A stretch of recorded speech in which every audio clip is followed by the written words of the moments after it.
Chapter 213. After obtaining the quest item, Feng Bujue had to raise the small bell every 3 minutes to reconfirm the direction. He led passing rain like that for half an hour, but they still had not found the temple of the hidden bell. The forest seemed endless, and the terrain was strange and complicated.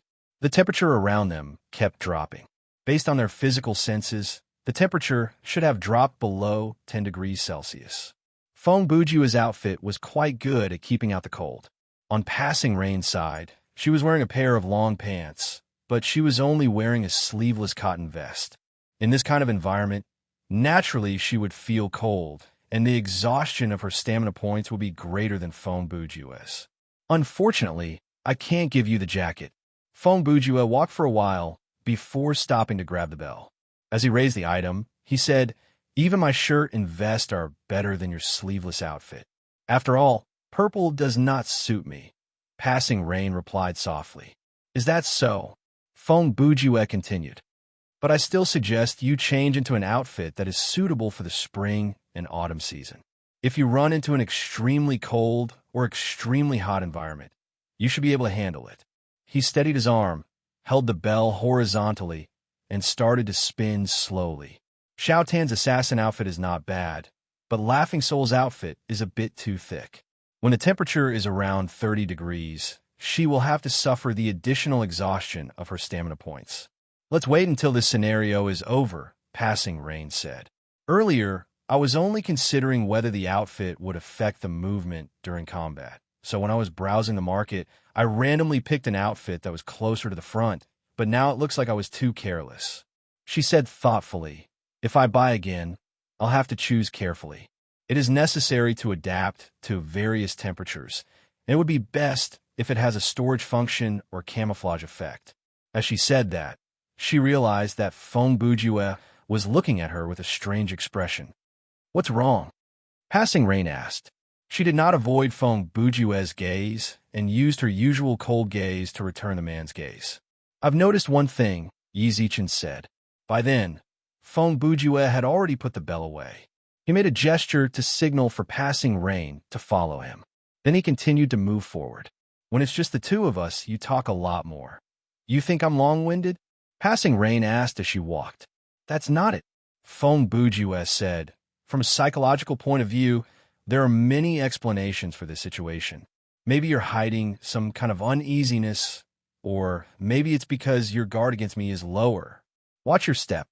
When he stepped over a crack in a rock, he reminded, for example, what you said just now. If there was someone who wasn't very familiar with you, maybe you wouldn't say it out loud. Instead, you would say it in your heart.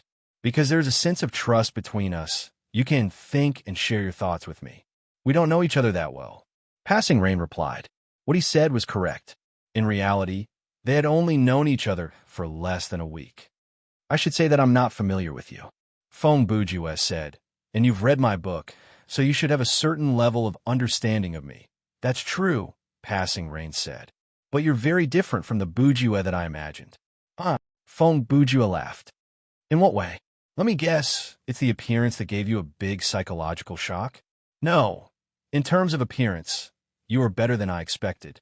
I thought you would have a face that was unusually harsh and mean," Passing Rain replied.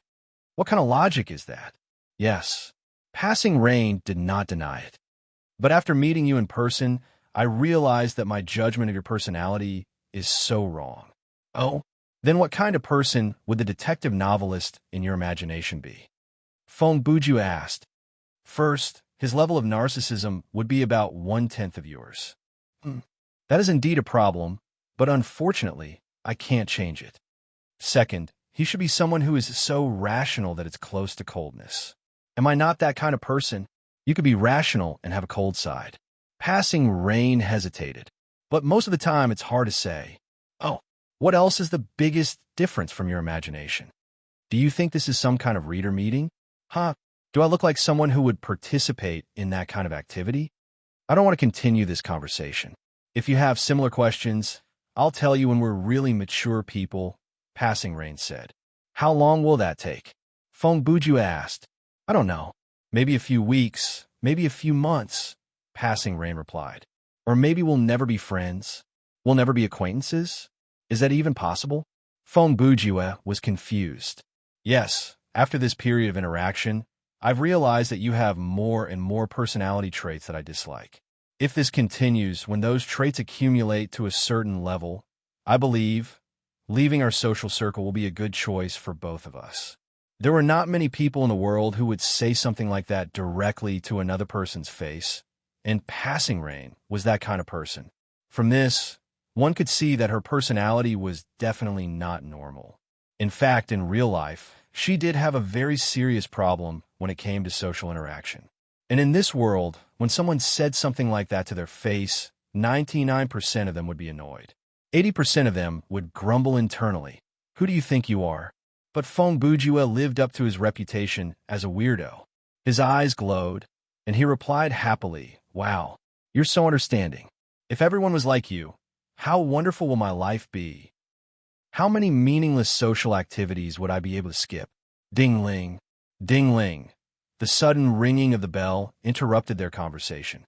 Feng Bujue did not put the quest item into his backpack. When he was not using it, he only put it in the inner pocket of his shirt. This little bell would not ring if he did not deliberately shake it. Even if he jumped a few times while walking, it would not make a sound. But this time, the bell rang on its own. We're finally here. Feng Bujue immediately took the bell out of his pocket and held it in his hand. The bell seemed to be alive as it kept ringing. If Feng Bujue did not hold it tightly, the item would have jumped out of his hand. Suddenly, a bone-chilling cold attacked, causing the temperature to drop to freezing point. At the same time, the surrounding scenery suddenly changed.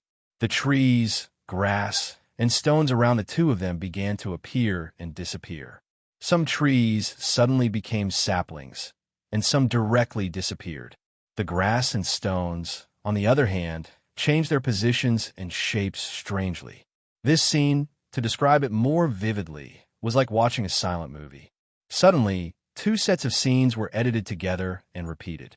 Although these two sets of scenes were filmed in the same place, they were filmed at different times. Feng Bujue and Passing Rain were not unfamiliar with this situation. They did not need to communicate to know that this was a ghost. These days, ghosts that did not have spatial and illusory abilities would be embarrassed to call themselves malicious ghosts. Woo! Woo woo! A girl's cry sounded. Feng Bujue and Passing Rain heard the cry and immediately turned around. The scene that appeared in front of them would make anyone's heart sink.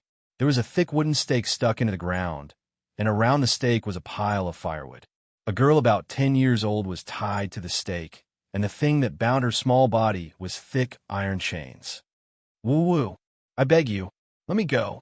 Woo-woo, it hurts. I want my mommy. The little girl cried as she begged repeatedly. Kill her. Burn this monster to death. It's this Jinx's fault. The Dragon King has stopped raining. My father has tuberculosis. It's all because of this little bee asterisk starred. Jinx, my family's crops have all died because of you. Burn her. My child was born with a limp. It's all because of you, monster. More curses rang in their ears. There were men, women, old and young, but they could only hear the voices and not see the people. From the content of the words, it was clear that it was this group of people who had tied up the little girl. With regards to the identity of these people, based on the information provided by the tree monster, it was confirmed that they were the villagers from Chonglin Town. Woo-woo. Ling Air did not harm anyone. Woo-woo. I beg you. I want my mommy. The little girl was still crying, but the curses around her did not stop. Obviously, this group of people just wanted to vent their emotions. They would not listen to any explanation. It was not until a torch was tossed into the pile of firewood that the curses stopped. In its place was the little girl's heart-wrenching wail. Until the last moment, the little girl was still crying and begging, but soon, after a series of coughs, she stopped making any sound. Replay of death. Replay of death? Feng Bujue and Passing Rain turned to look at each other at the same time. They said the same thing in unison, but one used a declarative tone while the other's tone was filled with uncertainty. They thought that this sad performance would end soon, but it had just begun. The scenery before them changed again. The pile of fire suddenly rose high into the air to form a wall of fire. After it dissipated, a small temple appeared before them. The temple door was closed. From the outside, the building was about 200 square meters. There was probably only one temple for the Buddha statue. It could not have been split into many rooms. There was a plaque hanging before the small temple, Temple of the Hidden Bell. More conversations drifted into the ears of the two players, but this time it was no longer loud curses. It sounded more like hushed whispers. Now that the monster is dead, why is the trouble in the village increasing? Yes, I heard someone went up the mountain to collect firewood yesterday, but they did not return. That's already the fifth one. That's right. Also, the hunter Ol Chun and his wife died together at home last night. The whole house was covered in blood. I'm afraid the monster's soul has returned to seek revenge, right? But that day, everyone buried the remaining ashes under the Temple of the Hidden Bell. With the protection of the temple, what kind of monster can cause trouble? What's the use of that small temple? I see that the monster's mana is very strong. I have to invite an eminent monk to perform a ritual. Otherwise, no one in our village will be able to escape. These voices floated in the air, and no one knew where they came from. In any case, Fong Bujue and like Rain heard every word clearly. After this conversation ended, many figures walked out from behind them. Some of them were monks wearing kasayas, some were Taoists wearing Taoist robes, and some looked like down-and-out Jianghu characters.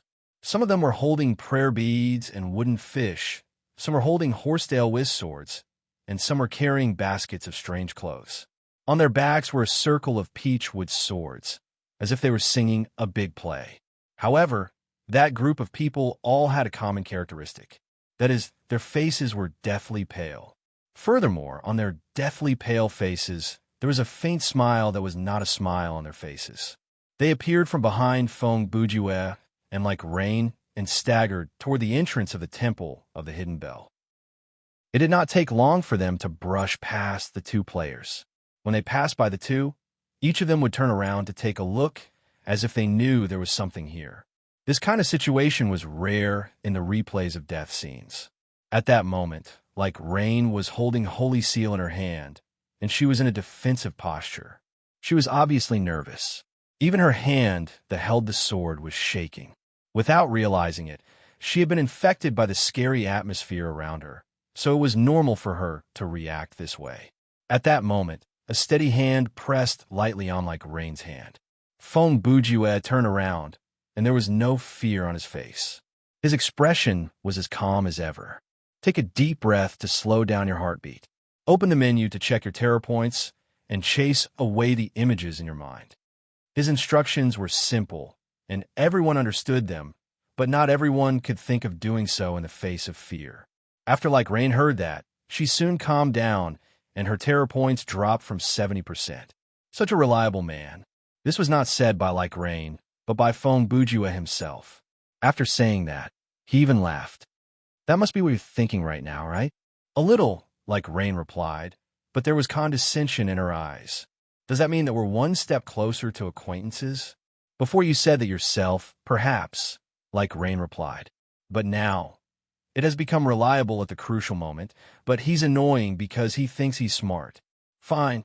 Fong Bujue shrugged like he did not care that much. As the two of them spoke, the figures had already passed through the main door of the Temple of the Hidden Bell. This scene clearly hinted that these people who came to perform rituals, no matter what religion they believed in, tools they used, or methods they used, in the end, they were all killed by this malicious ghost. This scene of death reappeared, and it ended there. The surroundings returned to normal, and when the players looked at things, they no longer felt like they were watching a movie with frames missing. However, the temperature did not rise. It was still close to zero, and the two could even breathe white air out of their mouths. The Temple of the Hidden Bell before them did not disappear along with the other illusions, but turned into a physical object. The bell in Fong Bujue's hand stopped moving and stopped ringing. If you can't stand the cold. Fong Bujue did not finish the sentence. Like Rain cut him off. In your dreams. How did you know what I was going to say? Fong Bujue asked. Perhaps I was going to ask you, do you want me to start a fire? Passing Rain turned her head and glanced at him. Do you think that trying to cover it up will make it more conspicuous? Will it increase my impression of you? Feng Bujue pursed his lips, and there was some hope in his eyes, but like Rain continued to stare at him with that murderous gaze. 2 seconds later, Feng Bujue turned around like nothing had happened. Okay, we've finally found the key point to push the plot forward. I'll go in first. As he walked, he said, even though it's daytime, based on my observation, this specter is not affected by time. We'd better be careful. Like Rain sighed and did not say anything. She followed him into the temple. Hey, isn't this setting a bit too cunning? It's a waste of bullets. Xiao Tan looked at the giant crocodile's body. If you listened to me and ran, wouldn't it be the same when you're here? Aya. After Laughing Soul knocked on Xiao Tan's head, she grumbled, too late. Several minutes ago, when a monster was stuck, the difficulty of killing it had dropped to a level that could be ignored. Although the monster kept opening its bloody mouth and shaking its head violently, it was an immobile target. Since the players were shooting from a fixed position, they did not have to shoot while moving, so it was easy to take it down. The two killed the giant crocodile and exhausted quite a bit of stamina points. On the way back, they had used up quite a lot of ammo. The monsters in Thriller Paradise would not drop equipment, so there was nothing to be gained. In other words, since they fell into the pool, they had not gained anything. If anything, they had lost quite a bit. This was undeniably a factor that affected their morale. However, Laughing Soul was someone who refused to admit defeat, and Xiao Tan was more easygoing. He did not mind the loss that much. Therefore, their team's mentality and emotions were not affected much. Since it's dead at this spot, it won't budge. Laughing Soul looked at the crocodile's body and said, we'll have to climb over its back. This part of the tunnel was blocked by the monster's body, but the crocodile's body was flat. There was a gap between its back and the top of the tunnel, and it should be enough for the players to crawl through. Then you go first, Xiao Tan said. Why me? What if you're stuck there? I can push from behind. Fine. I was wrong. I'll go first. As Xiao Tan begged for mercy, he hugged his head and ran toward the crocodile's body. Even though the crocodile's skin looked slippery, the monster's back was riddled with holes, and there were plenty of shrapnel embedded in it. When Xiao Tan crawled over, he felt quite uncomfortable. After he crawled over, he turned back to shout, it's okay. You should be fine. I'll strangle you when I come over. This was the reply that came from Laughing Soul's Inn. Chapter 214. After crawling over the giant crocodile's body, Laughing Soul and Xiao Tan continued to move forward. Since they had already traversed this path before, when they moved forward again, they subconsciously picked up their pace. Several minutes later, the two passed the place where they first encountered the monster. After walking for a while, the two of them suddenly opened up. This gradually widened tunnel finally connected to a very spacious cave. The ceiling and floor of the cave had stalactites. Under the shine of a light, the crystals glowed with different colors and shapes. It was quite a sight to behold. Due to the rugged and uneven stone walls, it was impossible to see the whole picture of the cave at a glance. Let's split up to see if there are any tunnels that lead to other places, Laughing Soul said. Xiao Tan nodded and pointed to his side. Then I'll go that way. Then he walked away. They both had lighting devices, and the cave had good sound transmission. As long as they did not run into a fork, they did not need to worry about being separated. Therefore, Laughing Soul did not waste time and quickly moved in another direction. Unfortunately, Laughing Soul was not that lucky. The path that she took soon reached a dead end. After crossing a patch of potholes, a relatively large pool appeared before her. The size was similar to the one that she had fallen into earlier. However, the ceiling of this cave was sealed, and the walls that surrounded the pool on 3 sides announced that this was a dead end. She turned back and soon reached the place where she had parted with Xiao Tan. Then she headed in the direction that Xiao Tan had taken. It did not take long for them to see the light and Xiao Tan's elongated shadow behind a rock before them. Xiao Tan heard her approaching footsteps and poked his head out from the corner. Did you find anything over there? There's no path, Laughing Soul answered and then asked, what about you? What are you standing there for? I think I found a door, Xiao Tan replied. Oh, as Laughing Soul spoke, she reached Xiao Tan's side. She also saw the so-called door. It was an octagonal sphere. The surface of the sphere had a metallic texture, and it was larger than a fridge. It blocked the entrance of a tunnel. On the side of the device that faced them, there was a piece of metal in the middle. The color was obviously different. When touched, a game menu would appear before the player's eyes. With just one look, it was obvious that this was purely a game design, and it had nothing to do with the scenario. Is this a puzzle? Laughing Soul asked. Use your hand to touch that spot. Xiao Tan pointed at the metal with a different color. Laughing Soul looked at him and took one step forward. She used her finger to touch the spot that Xiao Tan was pointing at. Soul, this kind of puzzle. When she saw the puzzle, she instantly put on a relaxed expression in her tone. Her tone was filled with pride. Ah, this is the kind of question, Xiao Tan answered. You were just standing there to solve this. Laughing Soul asked. Yes, but now that you're here to talk to me, I've forgotten everything that I've been thinking about, Xiao Tan replied. The answer is 75, Laughing Soul said as she used her finger to trace out the two numbers on the metal. The next second, the surface of the metal sphere turned into the same color as the metal. Then, like a flower bud, it slowly opened from the top. Pieces of metal folded and lined up on the sides of the tunnel and on the ground, unlocking the path before them. Furthermore, there was a piece of equipment hidden in the middle of the sphere, and it was displayed before their eyes. Xiao Tan gasped in shock. How did you calculate so fast? It's nothing. Laughing Soul lifted her head to look at him. Even the questions that I play for fun are harder than this. The puzzle earlier was actually a 9x9 Sudoku question. Furthermore, the question had given a large number of numbers, so it was relatively easy. The game menu did not require the player to fill up all the empty boxes. It only required the player to solve a few specific numbers and then find the sum. Even a third-grade primary school student will be able to solve this problem, but without the help of pen and paper or other recording tools, it might take a little more time. To put it bluntly, this was a puzzle that tested one's short-term memory, mental arithmetic, and logical deduction. It did not require additional thinking, and that was Laughing Soul's strongest suit. Your usual pastime is so scary. Are you a mathematician? Xiao Tan said. I'm a liberal arts major, Laughing Soul said. Other than that, how can there be such a young mathematician? I just graduated in 2 months. Is that so? Why do I feel like you're the science genius type? Xiao Tan grumbled. That's surprising. Laughing Soul scoffed. I think you're the one who doesn't look like a medical student. You're as cowardly as a mouse. Xiao Tan smiled and did not explain anything. He walked forward and looked at the equipment inside the metal body. You can pick this up. What if it's bound to you after you pick it up? It's obvious that I won't be able to use this.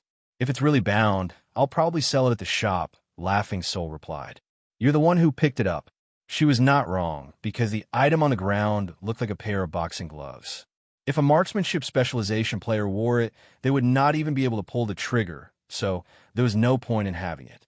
Hearing that, Xiao Tan walked over to pick it up.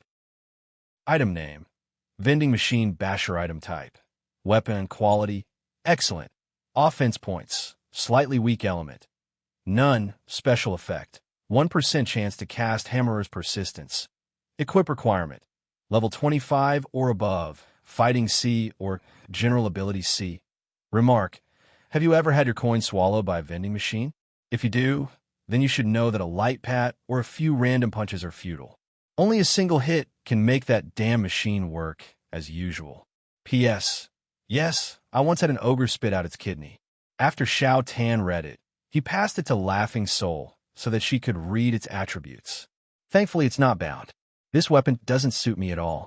Furthermore, I'll need to level up 8 more times before I can equip it.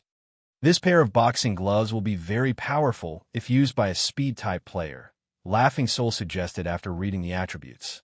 Laughing Soul looked at the item and suggested, if you plan to auction it, you can set the price higher. I'll think about that after the scenario is over. Xiao Tan accepted the item and placed it inside his inventory.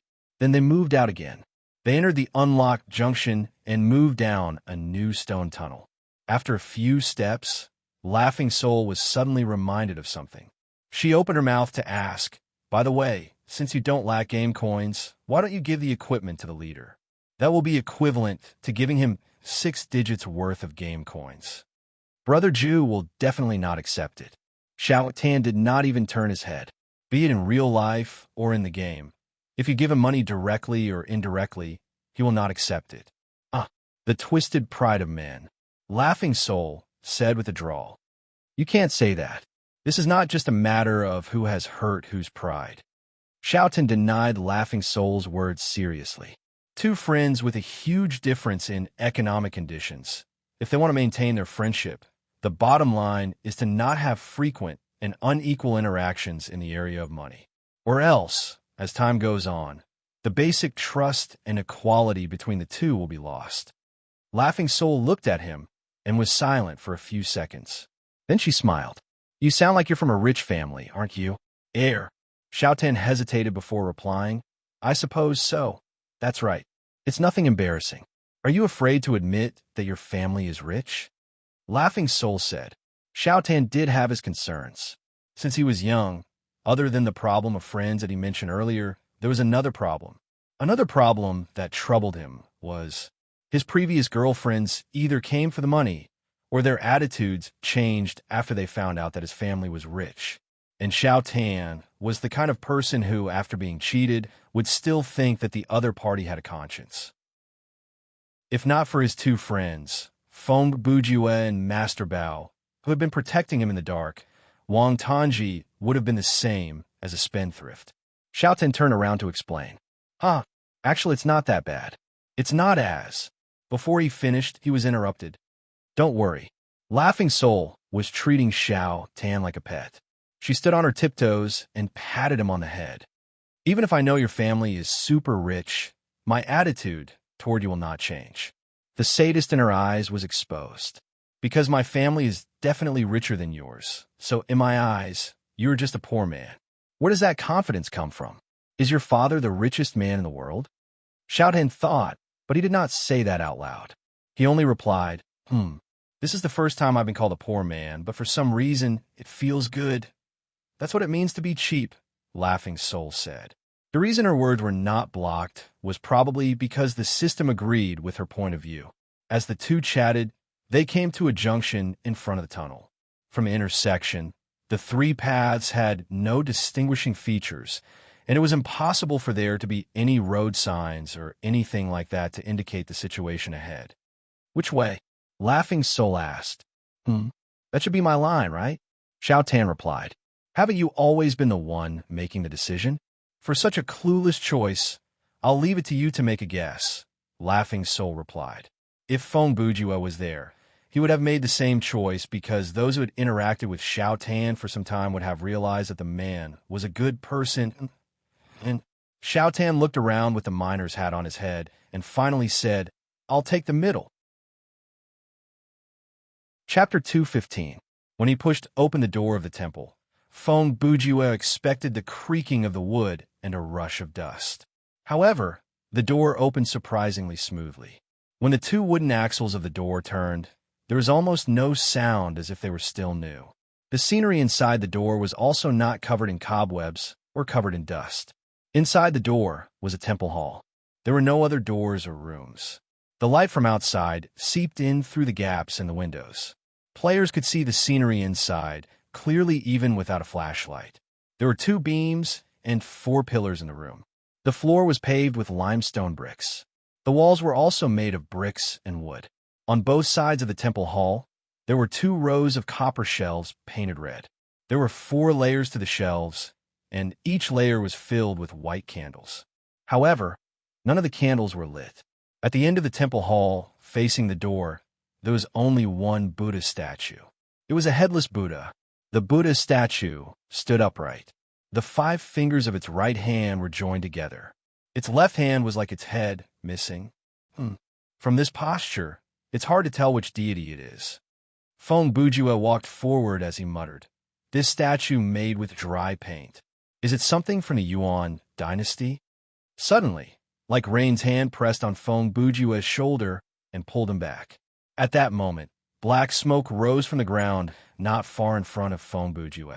Earlier, Feng Bujua's attention was focused on the Buddha statue. He did not pay attention to his feet.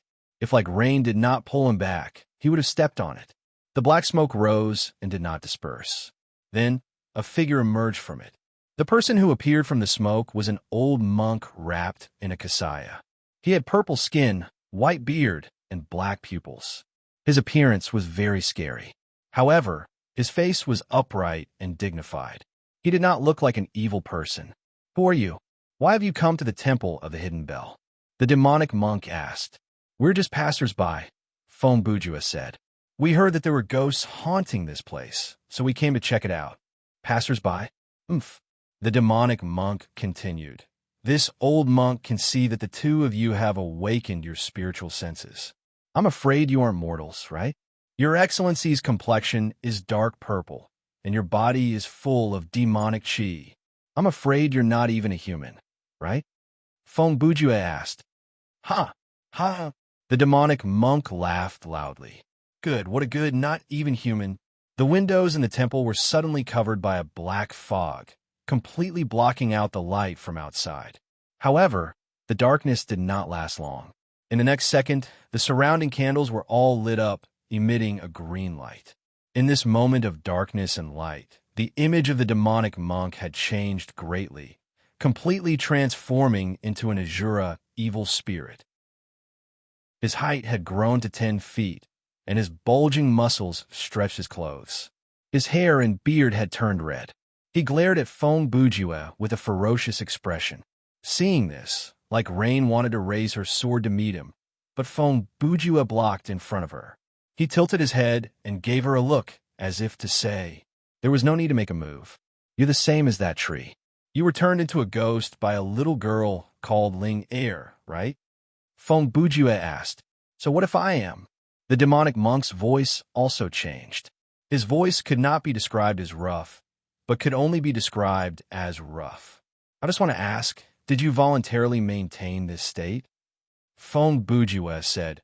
"Or was it involuntarily under her control that you attacked us who came up the mountain? If I was under her control, would you still be able to stand and talk to me?" The demonic monk asked. "Then you voluntarily became a demon and harmed the common people?" Feng Bujua said. "The reason I became what I am today is indeed because of that child's resentment. Unless her resentment dissipates, I and all the ghosts on this mountain will be trapped in this mountain, unable to be reincarnated." The demonic monk replied, "But killing you people from the town of Hidden Bell was all of our own will. Is it because the people of Hidden Bell wrongly killed Ling Er?" Feng Bujua probed. "Umph." The demonic monk snorted. "You must be the mage they hired to get rid of the ghosts, right?" "Of course not. If that was the case, do you think you would still be standing here talking to me?" Feng Bujua replied with great arrogance. The demonic monk was stunned. He moved his face forward. "You brat, you sure talk big. I don't have time to talk nonsense with you. Hurry up and answer my question." Feng Bujua said, "Maybe I can help you." "Just you?" "Ha ha." The demonic monk laughed again. "Do you know why this place is called Hidden Bell?" "Why?" Feng Bujua did not know, so he followed the man's question. The demonic monk turned around and used his thick thigh-sized arm to point at the headless Buddha behind him. This place was originally an Arhat's training ground. There is a Buddhist secret treasure hidden in the temple, the Bell of Jingang. He put down his arm and stared at Feng Bujua, and "I'm the only monk in this temple." At this point, he seemed to remember what happened in the past. On his fierce face, there was a trace of fear, but now, "Look at me, what have I become?" "Oh, is the Bell of Jingang very powerful?" Feng Bujua crossed his arms in front of his chest, put on a disapproving expression, and raised his head to ask. "You are a reckless swindler. Of course you don't know the power of the Bell of Jingang." The demonic monk was fooled and began to talk nonstop. The Bell of Jingang is the most precious treasure of Tantric Buddhism. It can activate the power of countless spells, illusions, spirit-branded techniques, summoning techniques, puppet techniques, blessing techniques, rain techniques, healing techniques, family healing techniques, dispelling disasters. It can control ghosts and gods, and it is all-encompassing. It can even guide a person's misfortune to the realm of liberation, subdue evil spirits, transcend desires, change the fixed pattern of the 5 elements, yin, yang, and the 8 characters, and change fate. Where's that thing now? Feng Bujue did not show anything on his face, but in his heart, he was thinking, the bell of Jin Gang is mine. What? You want to take the bell? The demonic monk asked. The moment this question was asked, Feng Bujue was 70 to 80% sure that this was the mission flag. He immediately turned his head and glanced at Passing Rain. The latter understood and did not reply. She just nodded gently, indicating that she agreed. Yes. Feng Bujue replied immediately. Main mission progress update. Enter the realm of the bell. Search for Bell's soul. As expected, the system notification immediately sounded, and the main mission in the game menu also changed. You said you want to help us. Let's see if you have the ability to do so. The demonic monk laughed. As he said that, he stomped on the ground with a force as powerful as a thunderbolt striking a mountain. The gray bricks on the ground instantly cracked, and a 2-meter-long crack appeared. There seemed to be a mournful wail coming from the crack, but looking down, there was only darkness. If you want the bell of Jin Gang, ask the child for it yourself. As the demonic monk said that, he stretched out his hand. In his palm, there was a bell that was exactly the same as the one given by the tree demon. Take the bell and jump down. Feng Bujue did not let Passing Rain go forward to take it. Instead, he reached out his hand and took the item, then handed it to Passing Rain. Then, he politely said to the tall monster in front of him, "Thank you for your guidance, Master. Cut the crap. Many people have gone down, and no one has come back alive. The only one who came back is the bell," the demonic monk replied. Feng Bujue felt that the plot was about done. He turned back to Passing Rain and said, "Then, let's say a slogan and jump down together." "First, I reject the slogan you jump, I jump," she answered directly. "Tis." Feng Bujue looked like his plan had been seen through. "Then I'll count to 3. Chapter 216. Atobi, who was listening to Mu Rong Yin's explanation of the martial world, and Xiao Tan and Laughing Soul, who were underground, also heard the update of the main quest. Even though the information they got from the brief description of the quest was limited, based on the keywords Realm of the Bell and Soul, it was enough for them to understand that this scenario was not as simple as a wuxiao world. This Realm of the Bell, Xiao Tan said as they walked. Could it be similar to the Realm of the Flask and the world of the Book of Heaven in the Xian Yuan Sword series? If that's the case, then this scenario has changed from a wuxiao world to a supernatural one, Laughing Soul replied. But the crocodile that we ran into earlier was already a supernatural setting, so there's nothing to be surprised about. No matter what, at least we have a clue about the main quest. Perhaps before we leave this place, Brother Ju and Sister Rain will have already cleared the scenario, Xiao Tan said. Stop dreaming. Laughing Soul poured a bucket of cold water on him. From the initial introduction, we can see that no matter what kind of setting is hidden in this scenario, the plot is related to the duel between the two assassins, but we have not found the connection yet. But as the exploration of the scenario increases, there will be clues that will lead us to that duel. Behind every duel between two powerful experts, there is a huge conspiracy. Xiao Tan said, "What do you think?"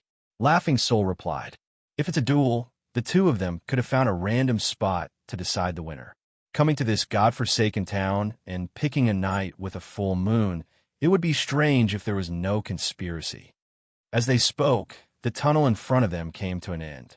There was actually a dead end in front of them, and a rock wall blocked the way. "No way," Laughing Soul mumbled. "I still think your luck has always been quite good." Xiao Tan was startled. "So, that was the reason why you wanted me to guess. What do you think?" Laughing Soul said weakly. She was rather discouraged because the road from the junction to the end was quite long. It took them more than half an hour to reach this place. If they hit a wall here, it would mean that they had wasted a lot of time and stamina. From the moment they fell into the pool, Xiao Tan and Laughing Soul swam to the shore, explored, ran into monsters, turned back, fought, moved forward, and explored again. By the time they reached this place, their stamina points had been depleted by more than half. Even though they could stop and rest for as long as they wanted, Laughing Soul knew that if they wasted time there, they would pose a threat to the team. At sunset, if they did not return to the inn room according to the original plan, it would definitely affect the following actions of their teammates, which could lead to a series of unpredictable changes and risks. Therefore, their main goal was to leave this underground cave as soon as possible and safely as possible. Shouten seemed to be affected by Laughing Soul's worried expression, and he started to frown as well. Perhaps this wall is similar to the metallic object from before, and it can unlock something? As he said that, he reached out to touch the wall, trying to see if there would be a system menu that would pop up in his sight. Laughing Soul sighed. Unlockable system creations are very obvious, and this is obviously a setup to seal off the road. However, before she could finish, the wall started to change. This was not the kind of thing that would provide the player with a menu, but when Shouten used his hand to touch the wall, the layer of stone on the wall peeled off instantly, and a circular depression appeared in the middle of the wall. The depression was about 50 centimeters in diameter, and the inside of it was smooth and flat. Under the light, one could see the symbol of Tai Chi carved into the depression. Side quest triggered. Find the 2 stone slabs, Yin and Yang, to open the stone door. That works. Laughing Soul's jaw dropped. Once the quest was triggered, she understood they would have to go back and forth at each junction. There was a stone slab on the left and right sides, and the middle was where the stone door was. That's why I say we should give it a try. Perhaps something good will happen, Shouten said with a smile. Are you Mr. Nice Guy? Laughing Soul narrowed her eyes and replied, Stop showing off. We still need to go back to find the stone slabs. Objectively speaking, taking the middle path still wasted an hour of time and energy. Shouten pulled on his miner's hat, walked around Laughing Soul, and headed in the opposite direction. Objectively speaking, it was you who made me guess, but in the end, sigh. Fine, I was wrong. The two of them turned back and arrived at the crossroads. This time, they chose the left path. Fortunately, the tunnel on this side did not extend very far. They only walked for 5 or 6 minutes before they arrived at a more open cave. Actually, at the junction, Laughing Soul did consider splitting up. If they each went to get a stone slab, that would save them a lot of time. However, she soon dismissed that thought, mainly because she was worried about Shouten's ability to deal with problems alone. She was afraid that the kid would not return. Be careful of your surroundings. Laughing Soul reminded Shouten softly from behind. After entering the cave, she was obviously more alert. Understood, Shouten replied.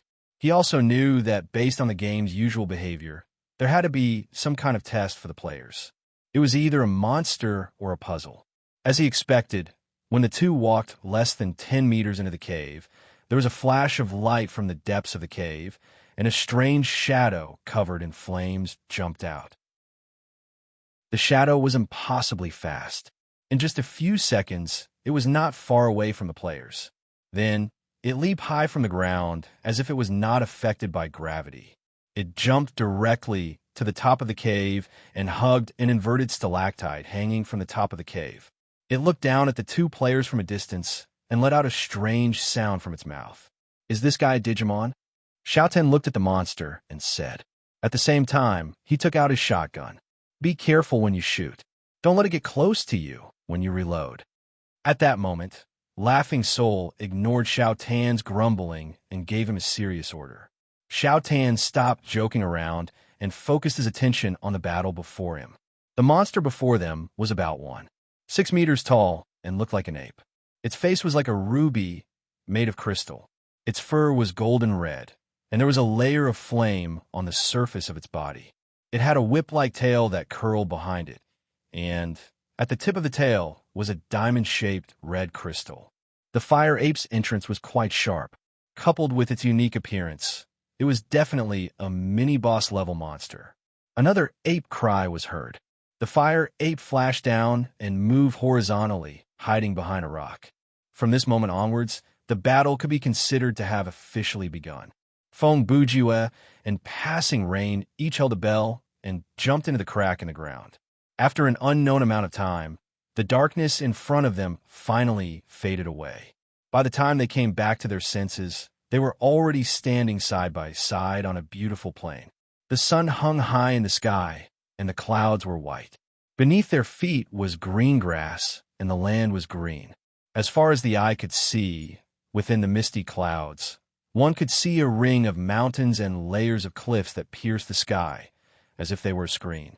Turning back to look several hundred feet behind them, it was like the end of the world. It was a completely different scene. There were long slopes, and it was endless. Below them, the valley was sealed by fog, and the bottom could not be seen. About 10 meters to their side, there was a stone tablet. The tablet was like a small mountain, and it stood tall. 3 words were carved on it: Realm of the Bell. "This is interesting." Feng Bujua looked at the tablet and smiled. "The handwriting looks familiar." "Changlin Town?" Passing Rain asked. She did not know much about handwriting, but she could guess what Feng Bujua was referring to. "That's right. Looks like there's a reason why Hidden Bell became Changlin," Feng Bujua said to Passing Rain. Suddenly, his eyes shifted, and a smile appeared on his lips. "Yo, there's a beauty." Passing Rain inadvertently avoided his gaze. "This is nothing. Do you think I'll be happy if you praise me without warning during a conversation?" I mean her." Feng Bujua turned his head slightly, and his gaze passed over Passing Rain's shoulder. He raised his hand and pointed behind Passing Rain. Passing Rain turned to look, and she realized that on the other side of the plain, there was a woman walking slowly toward them. The woman wore a green robe, and there was a long sword by her waist. She had a graceful figure and a strong gait. Even though she was quite a distance away from the two, one could already tell from her face that she was a beauty. "Humph!" Passing Rain scoffed, and also turned to face the newcomer. She and Feng Bujua both turned to look in the direction of the person. "Even though you look like you won't be happy even if you compliment me, you don't seem that happy when you realize I didn't." Feng Bujua smiled. "Do I look like such a childish person?" Passing Rain replied coldly. "This is not a matter of childish or not," Feng Bujua said. "You should have read this in the novel The Cat and the Detective." He paused. "Women need food, water, flattery, and a pair of shoes that can go with anything." "Yes, but I disagree," Passing Rain replied. Passing Rain replied, "This kind of sexist, one-sided, and subjective argument has no logic at all." That's why I wrote in this month's draft," Feng Bujua said, "and a man only needs a woman's approval to survive." As they chatted, the woman walked closer. She glanced at Feng Bujua and Passing Rain, and then she bowed with her fists. "I am the Falling Plum Sword, Lu Qingning. I've accidentally wandered into this place. Do you know where this is? How can I return to Changlin Town?" Falling Plum Sword. Passing Rain heard that and mumbled softly. She soon remembered that this was one of the 6 flowery blades. Feng Bujua said directly, "Oh, you are Lin Chang's junior sister?" However, when Lu Qingning heard Lin Chang's name, she immediately put on a hostile expression. She raised her long sword and said, "Could it be that you're sent by Lin Chang?" Chapter 217. At dusk, the wind picked up and the red leaves filled the sky. On the road from Copper Hill to Changlin, a man and a horse galloped past. The man on the horse was about 40 years old.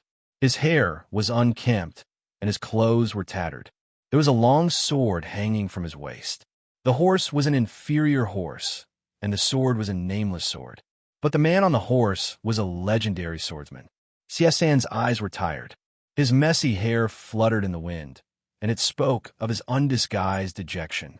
But suddenly he pulled the reins, and his tired eyes became as sharp as an eagle's, because Xie saw someone else. In the wind, a swordsman in white stood tall. He was the first person in Changlin Town to know that Xie had passed Copper Hill. Lin Chang. Xie recognized the person before him. It was Lin Chang, the azure blade of the 6 flowery blades. "Long time no see, Xie," Lin Chang said darkly. His voice was cold, and his eyes were filled with condescension.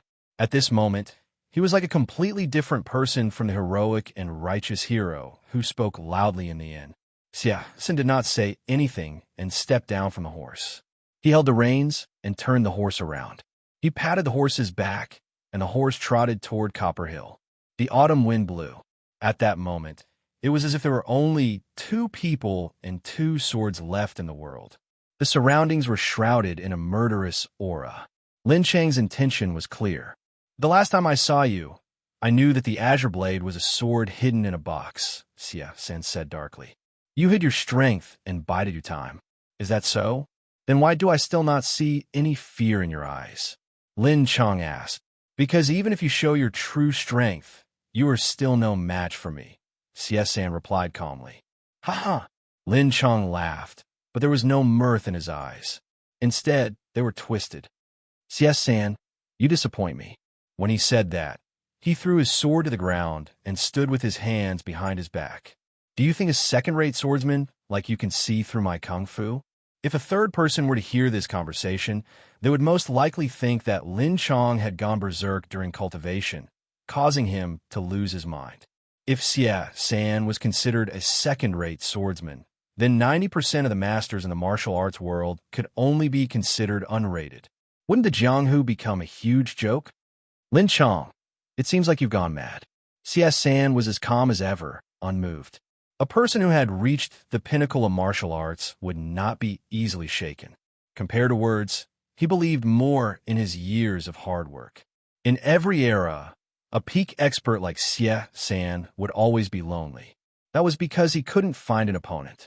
He couldn't find someone who truly understood him. In Xia San's eyes, the only person in the martial world who could understand him was Yi Cheng. Other than the sword god, no one else could reach the same level as him. Therefore, no one else could make him waver. Even if there were 10 Lin Changs standing here today, it would still be the same. You'll soon understand that I'm very sober. Lin Chang replied. He paused before continuing. You came to Changlin to duel with the sword god. He scoffed coldly. But Yi Cheng's swordsmanship is like child's play before me. He doesn't deserve the title of sword god. At this point, Lin Chang's murderous intent rose. Instantly, the falling leaves in the sky were unable to get close to him. If there is anyone who deserves the title of sword god in this world, it should be me, Lin Chang. Xia San shook his head. Nonsense from a madman. Before he finished, he pulled out the sword, and his attack was as fast as lightning. Before the scabbard landed on the ground, many shadows filled the sky like thousands of swords floating in the air. The nameless sword left its scabbard, and the aura of the sword swept through the air. Lin Chang scoffed with condescension. Once the sword left its scabbard, there would be blood. Xia Sin showed no mercy. In the blink of an eye, he appeared before Lin Chang and slit his throat. Lin Chang raised his right hand, and 2 of his fingers reached out to guard his neck. At that moment, his calmness caused Xia San to feel a chill run down his spine. His heart was still, and his breath was still. Lin Chang casually flicked his finger and deflected the nameless sword's blade. Xia San felt a wave of internal energy rush toward his right arm like a tiger, and the sword in his hand almost slipped from his grasp. He quickly channeled his internal energy to stabilize his lower body and stop the momentum. Then, using the momentum, he spun his body around and dodged to the side. Xia San was shocked and speechless.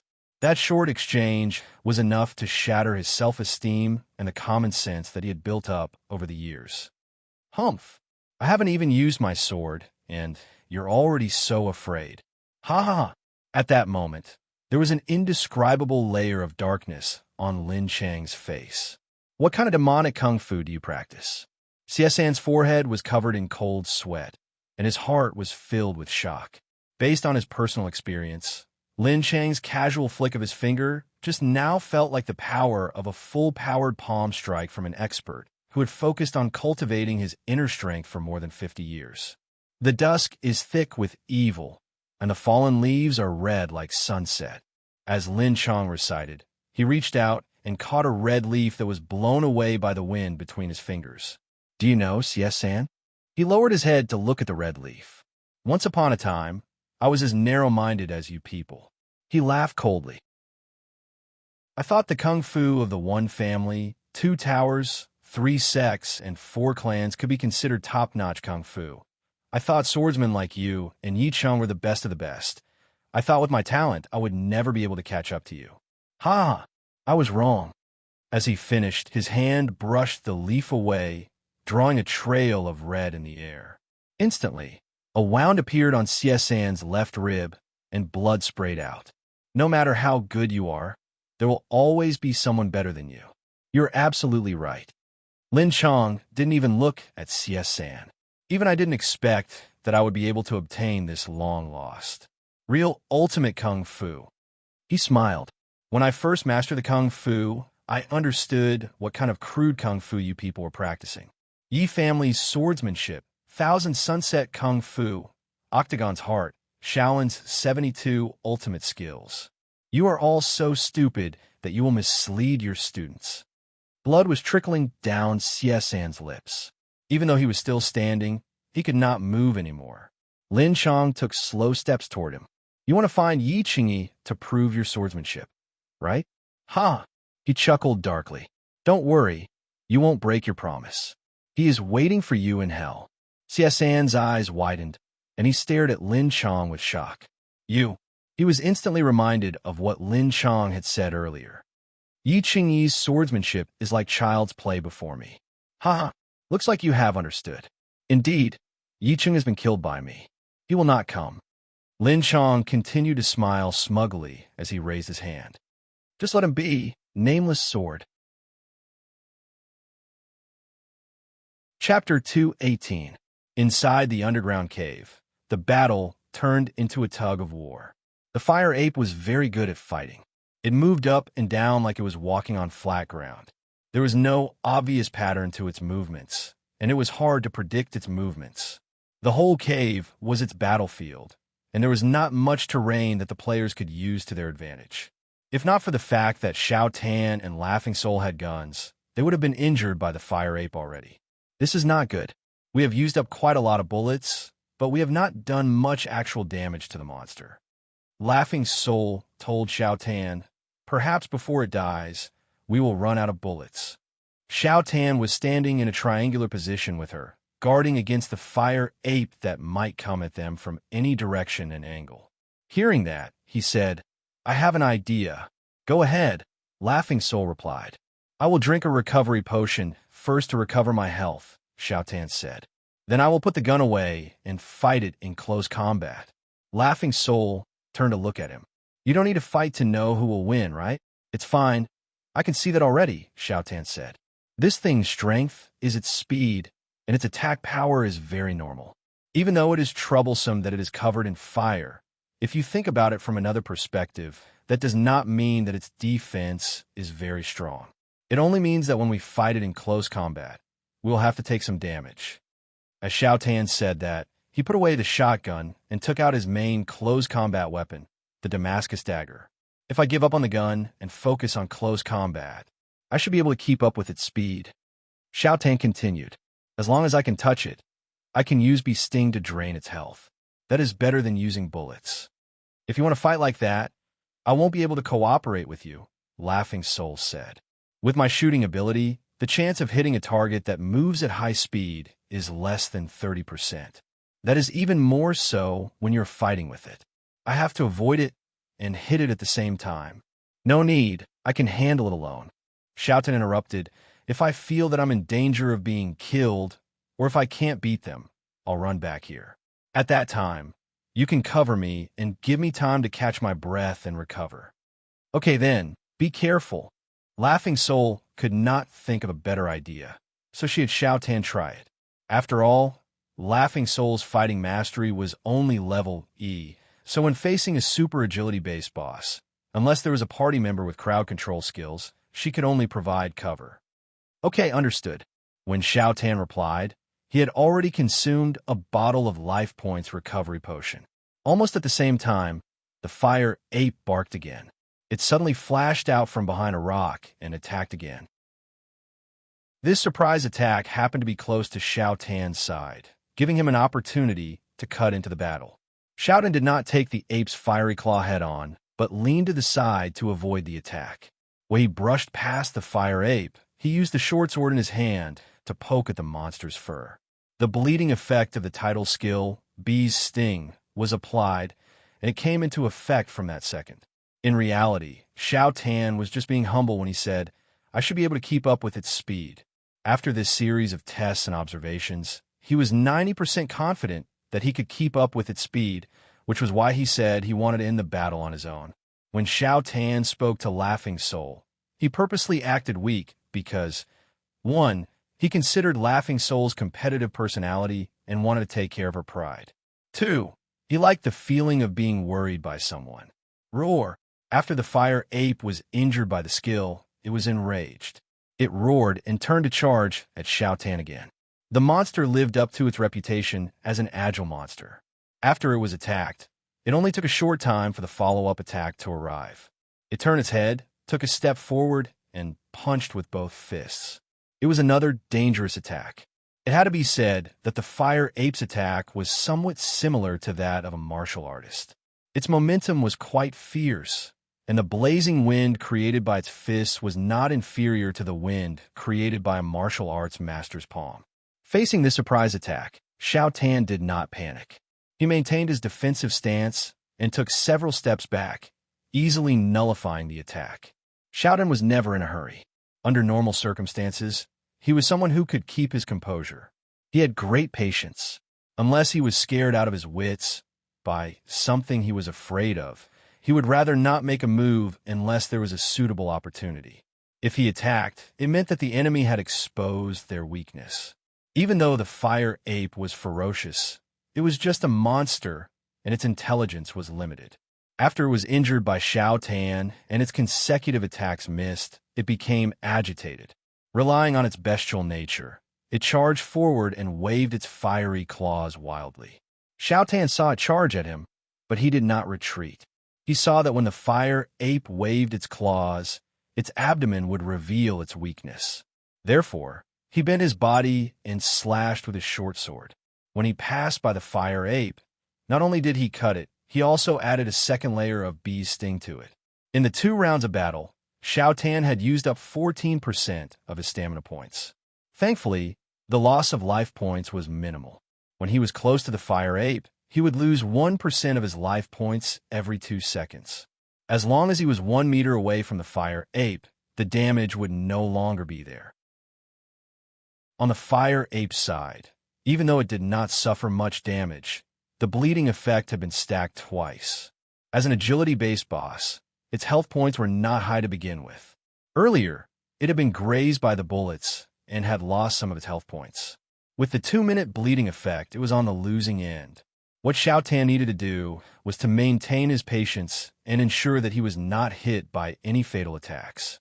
He needed to bait the fire ape to continue attacking so that the monster would bleed even faster. However, at that moment, the fire ape suddenly gave up on Xiao Tan. It turned around and charged at Laughing Soul. The monster could see that Xiao Tan was quite fast, so it would be pointless to continue the chase. Even if it died from exhaustion, Xiao Tan would still be fine. Therefore, it decided to give a try. Laughing Soul saw the fire ape charging at her with all its might. Naturally, she was not going to sit there and wait for her death. She turned around and hid between 2 large rocks. She quickly retreated to the side of the wall. That way, the fire ape would only have one direction to attack her. When the monster charged at her from the only angle, the bullets from the MP5 in Laughing Soul's hand poured out. Using the terrain advantage, about 60 to 70% of the bullets hit their target. After Laughing Soul finished the magazine of bullets, there were more than 10 bullet holes on the fire ape's body. Blood poured out from the wounds, but that did not stop it from moving. Since it was giving its all, it would not stop because of an attack of this level. The fire ape let out a final roar. Its ruby-like face lit up with a red light. It spun around, and the long tail behind it whipped out like a flaming whip. The ruby at the tip of its tail was like a red iron cannonball, heading straight for Laughing Soul's chest. Laughing Soul's position could indeed limit the angle of attack, but at the same time, she lost the space to maneuver. She did not expect the monster to take the bullets from the assault rifle head-on and attack with all its might. If she had known this would happen, she would have swapped out the sniper rifle. Even though this was a short distance, if she used the sniper bullet, even if the monster did not die, it would lose an arm or a leg. Seeing that the tail was about to hit her, Laughing Soul had no choice but to block it. She prayed silently that her life points would be enough to survive this heavy attack. With a whoosh, a gust of hot air brushed past Laughing Soul's face. The fire ape's attack missed. Laughing Soul stared with her large, watery eyes as she looked at the unbelievable scene before her in shock. A cold light came out from the fire ape's throat. At that moment, if one looked behind the fire ape, they would see a figure in an assassin's outfit standing close to the burning body. A steady and precise hand pierced a dagger into the monster's neck despite the roasting flames and penetrated it with all its might. With a thud, the fire ape fell forward, and Laughing Soul saw Xiao Tan behind the monster.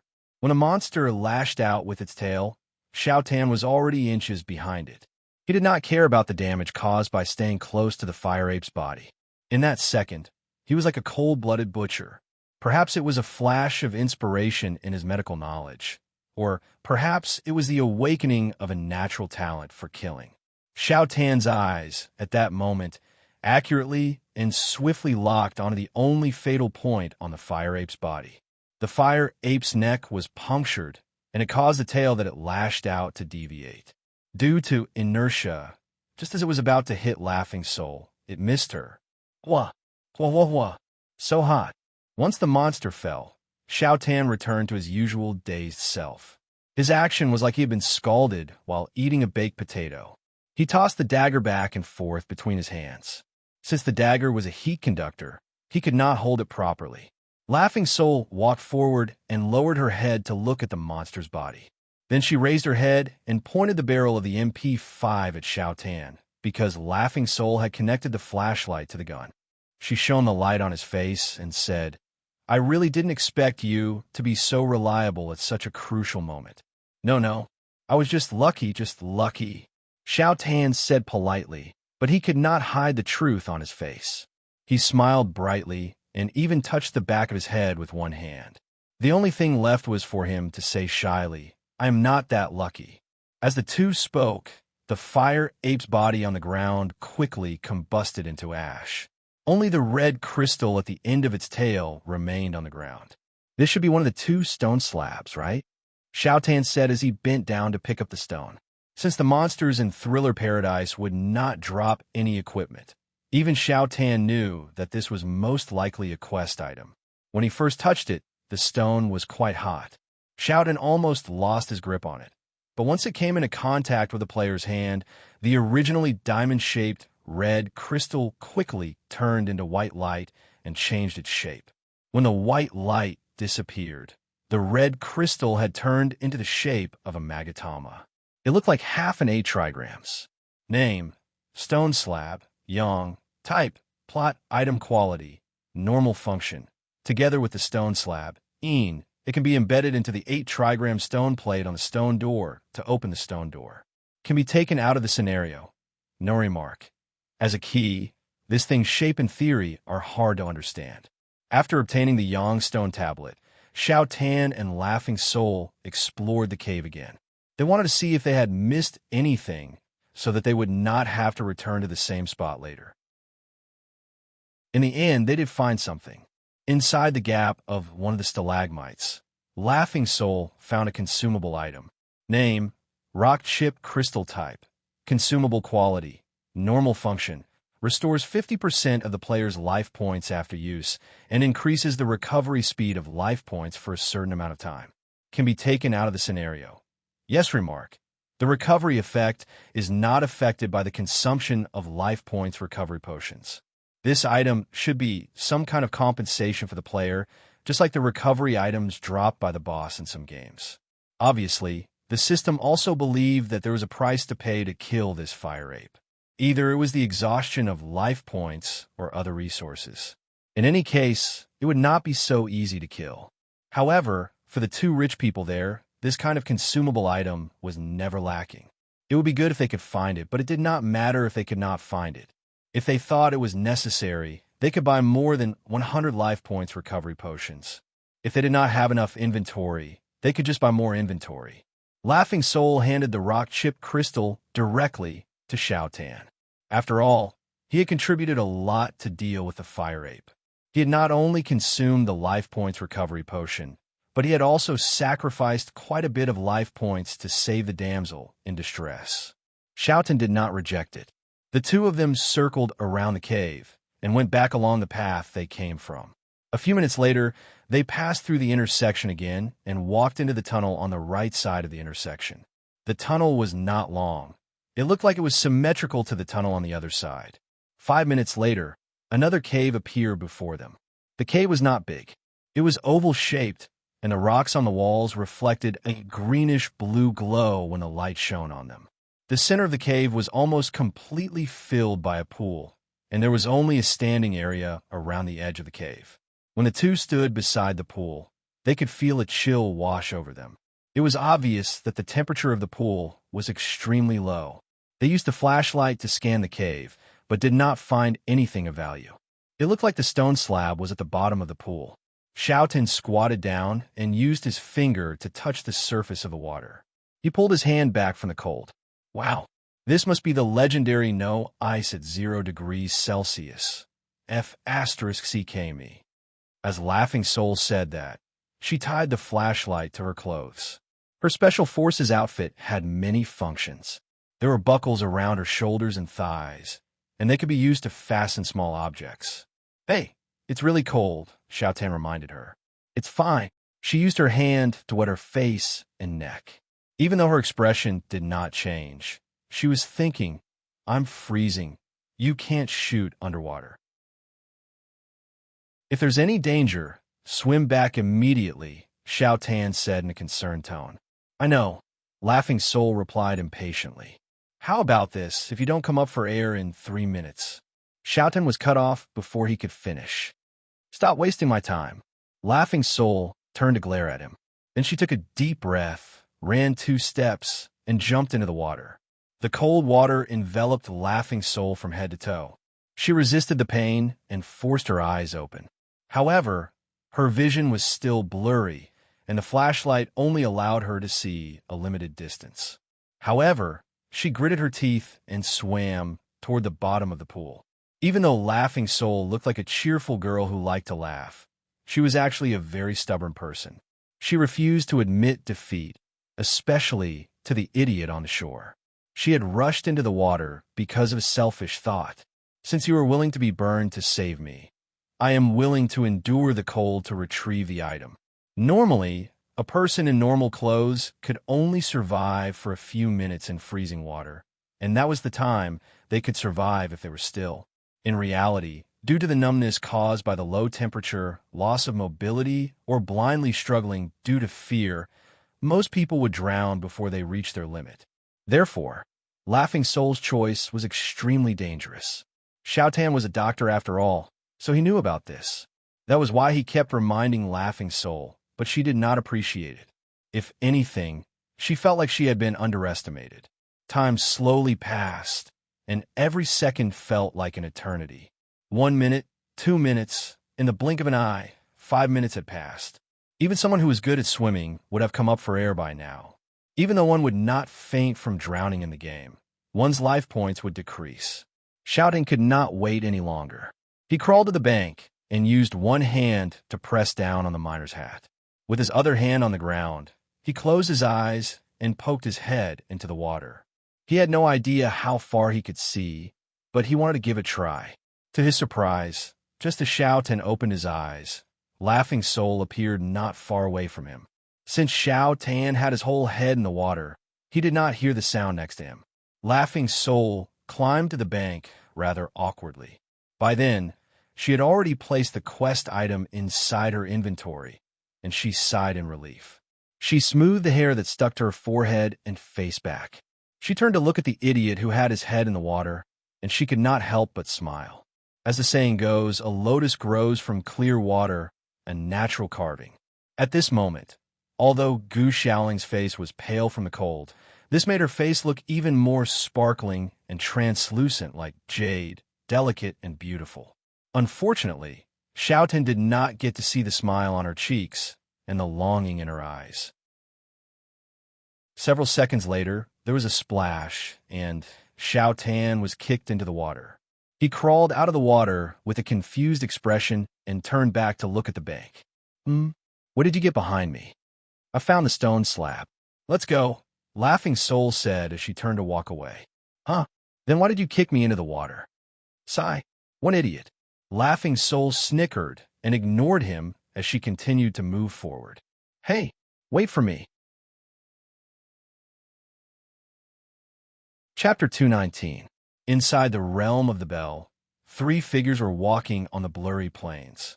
With Feng Bujue's ability to adapt and communicate, he managed to gain the NPC's trust without resorting to violence. Therefore, Lu Qingning joined him in passing rein, and the three of them started to explore this space. In their conversation, Feng Bujue still referred to himself as the owner of Broken Sword Chahitsu, and his speech was similar to what he said at Changlin Town. He recounted his encounter with Yi Hai on the path, as well as his negotiations with the other members of the Six Flowery Blades. He also mentioned that Su Tang needed his help to break through the Dark Serene mantra. His words were mixed with truth and falsehood. The truth was detailed and logical, but the falsehood was mostly about his kung fu and identity. It was hard for the other party to guess. In any case, after Brother Ju's persuasion, even though Lu Qingning still couldn't completely trust the two before her, she could basically confirm that this Master Feng and his wife were not sent by Lin Chong to kill her. After the tense situation was resolved, Lu Qingning provided Feng Bujue with some information, and her words could be said to have overturned the plot of this scenario to a certain extent. I will not go into the details of the conversation between the NPC and Feng Bujue. Let me explain it from God's perspective. The story started a few months ago when Xie received Yi Cheng's letter of challenge. That letter was not written by Yi Cheng because Yi Cheng had already passed away at the time. The person who issued the challenge was not Yi Cheng, but Lin Chong. Lin Chong was the second master of the Yi family, the leader of the Six Flowery Blades, and the third best swordsman in the martial world. He was known for his bravery, his integrity, and his low profile. He only married when he was 30, and he had no children. His wife was not from the martial world, just a normal girl. In terms of martial arts, Lin Cheng's aptitude was not bad. At the age of 40, he was already one of the best. Among the swordsmen, he was ranked third. In the entire martial arts world, he was definitely in the top 20. He was an expert on the same level as Gong Sun Qian, the head of the Thousand Dawn Tavern, and Ji Tong, the head of the Octagonal Tavern. Of course, compared to the protagonists of those wuxia novels who were almost invincible in their 20s, he was still far behind. Lin Cheng's achievements could only be said to be the result of following the rules and progressing step by step. Since he was young, he had entered the Yi family to practice martial arts. He was talented and diligent in his studies. His personality did not have any obvious flaws or Chuyuni tendencies. Thus, he continued to improve and was taught more profound martial arts. After reaching adulthood, he roamed the pugilistic world and accumulated experience. Gradually, he made a name for himself, and his martial arts improved. Until today, everything could only be said to be normal. But it was this kind of person who occupied the word righteous in all aspects, under certain circumstances, that turned into an extremely evil devil. Now that Lu Qingning thought about it, Lin Cheng's first change should have happened a year ago. After returning from a business trip, Lin Chong behaved very strangely for 2 months. Sometimes he would be silent for an entire day, and other times he would be moody. During that period, quite a number of disciples in the Yi family were scolded or punished by him for no apparent reason. But 2 months later, Lin Chong returned to normal, as if nothing had happened. He returned to being the kind and righteous hero Lin who was respected by others. Thus, the incident passed just like that, and no one brought it up again. After all, everyone had their moments of bad mood. But from the looks of it, things were not as simple as they appeared on the surface. In those 2 months, Lin Cheng's mental state and mentality had undergone a qualitative change. After that, when his personality changed back it was no longer his true nature, but a kind of disguise. Another half a year passed, and the plan that Lin Chong had been preparing in secret was basically completed. Thus, a shocking conspiracy targeting the entire pugilistic world was launched. And the first step of this plan was to kill Yi Cheng. In terms of martial arts, Lin Chong was practically invincible. There was someone in the world who could compete with him, but it was not Yi Cheng. Therefore, Yi Cheng was dead. The god of swords of his generation died without a trace. His body was still tossed in the forbidden land of the Yi family's sword tomb, and no one discovered it. Lin Chong mimicked Yi Cheng's handwriting and wrote a letter of challenge to San. The letter was not long, and it did not contain much nonsense. The key was 16 words. August 15th, Chong Lin sword duel. First in the world, winner takes all. He also wrote a handwritten letter to Yi Hai, saying that Yi Cheng asked him to deliver it. The content was basically, I will be in seclusion until the day of the duel. During this period, no one is allowed to get close to the sword tomb. Elder Yi and the 6 flowery blades can go to Chonglin town first, and I will be there on the day of the duel. Then, Lin Chong secretly released the news of the duel. Therefore, in just 10 days, with the help of Flying Pigeon Gang, the whole pugilistic world and even the court knew about the duel between the 2 greatest swordsmen at Chonglin town. Not long after that, there was the opening of Chonglin Inn and the arrival of martial artists from all over the world. Everything was going according to plan, but one night after they arrived at Chonglin, the night before when the players entered the scenario, something unexpected happened. That night, Lin Chong was meeting with his junior brother, Shang Fei, at a corner of the town. The second of the 6 flowery blades, Shadowless Blade, Shang Fei, was Lin Chang's most loyal subordinate. He had a strange personality, was not good with words, and had a high opinion of himself. Of the 6 flowery blades, only Lin Chong had the closest relationship with him. Shang Fei was Lin Chang's only partner. With regards to why he would join Lin Chong, it was simple. It was nothing more than coercion. Lin Chong had enough power to make others submit to him. As long as he promised some benefits, it was not difficult to pull Shang Fei into the water. Shadowless Blade was as his name suggested. He appeared and disappeared like a shadow. Lin Chong believed that Shang Fei was the perfect partner for him. There were 4 reasons for that. Firstly, Shang Fei was highly skilled in martial arts and was especially good at reconnaissance. Secondly, based on their many years of friendship and mutual understanding, the chances of Shang Fei betraying him were very low. Thirdly, Shang Fei was very good at keeping secrets. He almost never showed himself in front of others, so there was no need to talk about him leaking secrets. Fourthly, doing such a big thing alone made him feel insecure. Shang Fei did his job well. Over the past few days, he had traveled between Copper Hill and Chonglin to gather quite a bit of information. It was he who used 1,000-mile voice transmission to inform Lin Chong about Siesan's appearance at Copper Hill. In fact, after Lin Chong killed the man, it was Shang Fei who dealt with the body, of course. That was a story for another day. Back to that night. In the conversation between Lin Chong and Shang Fei, even though they did not reveal the whole conspiracy, Yi Cheng's death, the ambush on Siesan, and Lin Chang's supernatural kung fu, all of that was revealed in their conversation. Coincidentally, their conversation was overheard by Lu Qingning, who was hiding in the dark. And the most interesting thing was, Miss Lu did not purposely follow Lin Chong or Shang Fei there. She was following someone else. Last night, Lu Qingning had unintentionally seen the mistress of the Thousand Dawn Spire and a handsome disciple sneaking out of the inn. Perhaps she was a woman who loved to gossip. In any case, she followed them out of curiosity. Lu Qingning's Qigong was one of the best in the martial world. In terms of Qigong, she was almost as good as Shang Fei. Both of them had their own unique skills, and each had their own merits. However, if Lu Qingning was tasked to follow Lin Chong or Shang Fei, she would have been discovered, but at that time, she was following Si Yanran and Wang Ao. Coincidentally, during this process, she discovered Lin Chang's figure in the dark. Because of her doubts, Lu Qingning changed her target and wanted to see what senior brother Lin was up to. At this time, Lin Chong was already very close to the meeting place with Shang Fei. He had confirmed many times that no one was following him, but he did not expect that at the last moment, someone would follow him. Wait, Miss Liu. Feng Bujue seemed to have heard something wrong. He first repeated, according to what you said, you first saw Si Yanran and Wang Ao going out for a date. Then you bumped into Lin Chong and Shang Fei's scheme. Then you escaped into the mountains with Lin Chong chasing after you.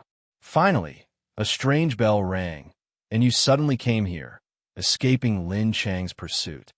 He then continued. You said that more than 2 hours have passed since you came here.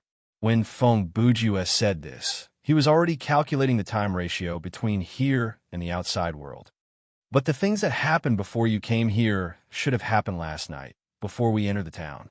When we entered the realm of the bell, it was sunset on the 13th of August. From the time you entered, it should have been at least 14 to 16 hours.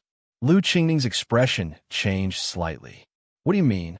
In 6 hours, if we don't leave the realm of the bell. Feng Bujue said thoughtfully. Passing Rain continued. We might not be able to make it in time for the duel, Lu Qingning said, but the master is already dead. Perhaps even Xie is dead now. What duel is there? Yes, I also wish to know what Lin Chong plans to show the entire martial world on the night of the 15th of August. Feng Bujue used his finger to touch his nose. He was suddenly reminded of something, and he laughed out loud. But it is not a bad idea to stay here for a while. That mass poisoning plan can be ignored. Poisoning? Mass poisoning? Lu Qingning was confused. Passing Rain looked at her and said, My husband was just joking. At Broken Sword Shihitsu, there are many jokes that outsiders don't understand. Then she turned to ask Feng Bujue, What about the others? Feng Bujue shrugged. From the content of the side quest, Xiao Tan and Laughing Soul appear to have gone to some strange place. Then if there's a problem, it will probably be Jean Fugue alone. Chapter 220. The underground cave was at the end of the tunnel in the middle of the intersection. After many twists and turns, Xiao Tan and Laughing Soul finally returned to the stone door. They each took out a stone slab and placed the red and blue stone slabs into the stone plate in the middle of the door. The 8 trigrams were perfectly filled, and they fit perfectly. At the same time, the yin and yang stone slabs lit up and started to spin on their own inside the stone plate. Several seconds later, dust and debris fell from above the stone door. Then there was the sound of heavy grinding, and the stone door slowly rose to reveal what was behind it. Behind the stone door was no longer a cave, but a rectangular stone room, and there was a light source in the room. Xiao Tan and Laughing Soul looked around the door. There did not appear to be any living creatures inside, and they could not see any obvious traps. Therefore, the two stepped into the stone room side by side. The ceiling of the stone room was about 5 meters tall. It was not flat, and there were many glowing objects stuck between the gaps. They did not look like living creatures, and they were not high-class objects like luminous pearls. They looked like blue crystals from StarCraft, but they were brighter. Opposite the stone room was a stone door, and next to the door was a turntable mechanism. It was probably used to open the door. I say, aren't you a bit cold? Xiao Tan looked at Laughing Soul and said. When they were rushing, Laughing Soul had let Xiao Tan walk in front. Inside the tunnel, they had relied on the miner's hat and flashlight, so they could not see clearly. Now that they were in a brighter spot, Xiao Tan saw Laughing Soul's face and her slightly shivering shoulders, and he realized that something was wrong with her. I'm fine. Achoo! When Laughing Soul spoke to Xiao Tan, she had her head slightly tilted up, so her line of sight met the light. She sneezed loudly, and her saliva splashed all over Xiao Tan's face. Xiao Tan wiped his face. Take care of yourself. How come you're completely fine? Laughing Soul used her hands to cover her mouth and nose. She took a deep breath and said, But you've been in the water as well. Is this the biological characteristic of a normal person? As a doctor, the first thing I have to do is to deny your baseless and contrary medical knowledge, Xiao Tan replied. The next second, he was hit on the head. Secondly, Xiao Tan leaned forward, and his eyes met Laughing Soul's. What are you doing? Laughing Soul shrunk back instinctively, and a blush crept up her face. Your pupils don't show any signs of dilation.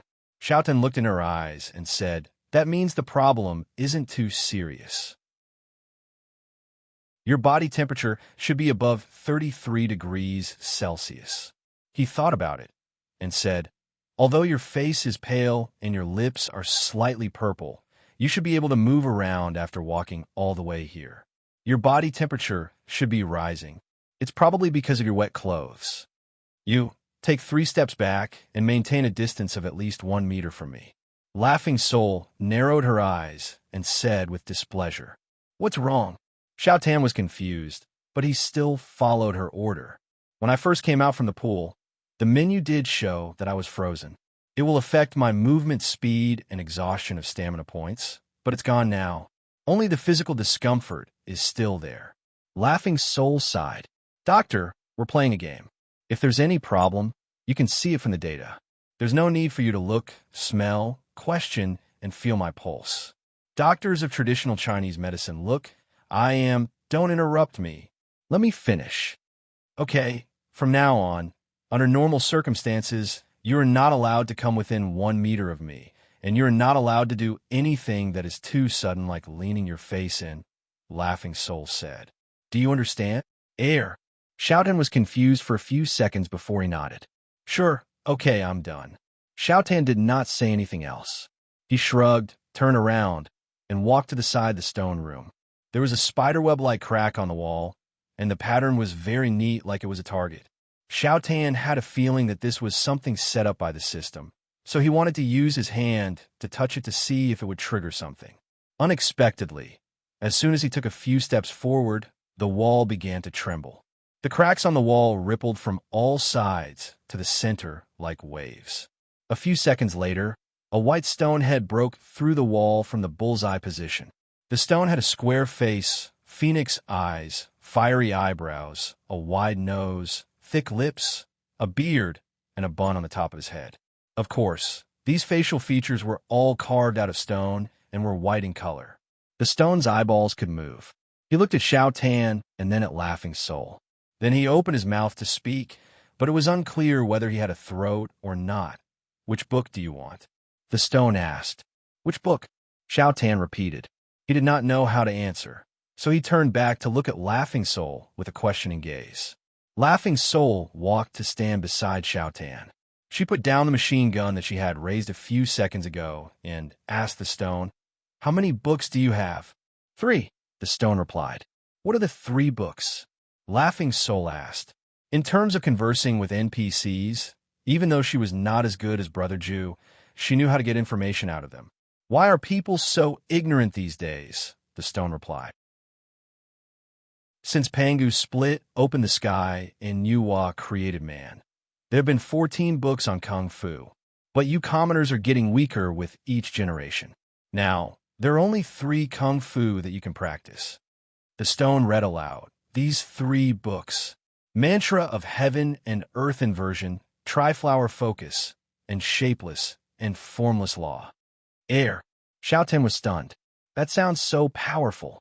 Are you planning to give it to us? Don't you want it? The stone asked. Can we have all 3? Laughing Soul asked immediately. No, the stone answered directly. Oh, by the way, the person who came last time took the Shapeless and Formless Law. Now, there are only 2 left. How many people came last time? Laughing Soul asked. 1, the stone replied. But there are 2 of us, Laughing Soul said. Back then, the master told me that each person can only take 1 book, and he could not give more. But he did not say that if 2 people came. The stone seemed to hesitate. I don't know him. Laughing Soul pointed at Xiaotan. Xiaotan was confused. Laughing Soul smiled slyly. Stone, give me the Triflower Focus. The stone did not waste time. There was a flash of white light, and a paper manual appeared in Laughing Soul's hand. Oh. Xiaotan understood. He took a step forward. I don't know her either. Give me the Mantra of Heaven and Earth Inversion. Chapter 2:21. Name, 3 Flowers Convergence Technique. Skill card property. Passive, permanent skill type, general effect, increase recovery speed of life points, stamina points, and sorcery points by 50%. Learning requirement: none. Skill card cannot be traded after it is picked up. Remark: human flower transforms energy into energy. Earth flower transforms energy into spirit. Heaven flower transforms spirit back into emptiness. Three flower focus transforms spirit back into emptiness. No fear, no anger, no resentment, no stubbornness, and always awake. Those who master this skill will shed their shell and return to emptiness, entering the realm of emptiness. After Laughing Soul obtained this item, she saw that it could not be traded, so she quickly learned it. The skill book in her hand turned into white light and disappeared. 1 second later, it turned into a set of data in her menu. The power and usefulness of this skill was undeniable. She believed that more than 95% of the players would not hesitate to have this skill take up a spot in their 12 slots. The remaining 5% were extreme cases. For example, one or more players would have a set of related skills at the later stages of the game, and they would not have enough space for a passive skill.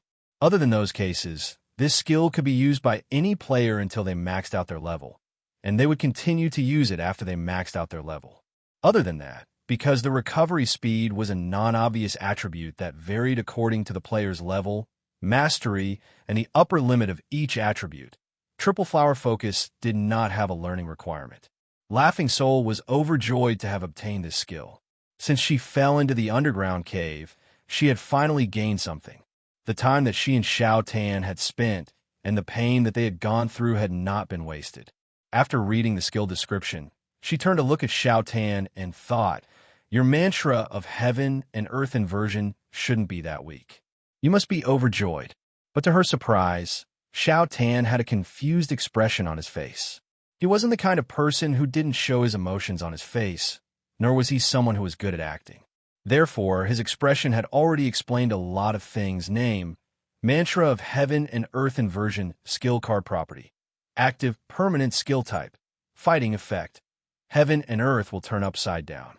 No cooldown time. Consumption: 2% of maximum stamina points. Learning requirement: Fighting Mastery B, Sorcery C, level 30 and above. This skill card cannot be traded after being picked up. Note: a martial artist's first goal is to raise their cultivation level, and second, to become more proficient in attacking and defending against the enemy. This art opens up a new path. Using the methods of the profound way, it overturns the nature of communication between the human body and the outside world, creating an unparalleled and wondrous skill. Xiao Tan did not understand what the effect of the skill meant, nor did he meet the requirements to learn it. He could only pout and put the skill card into his inventory for the time being. What's wrong?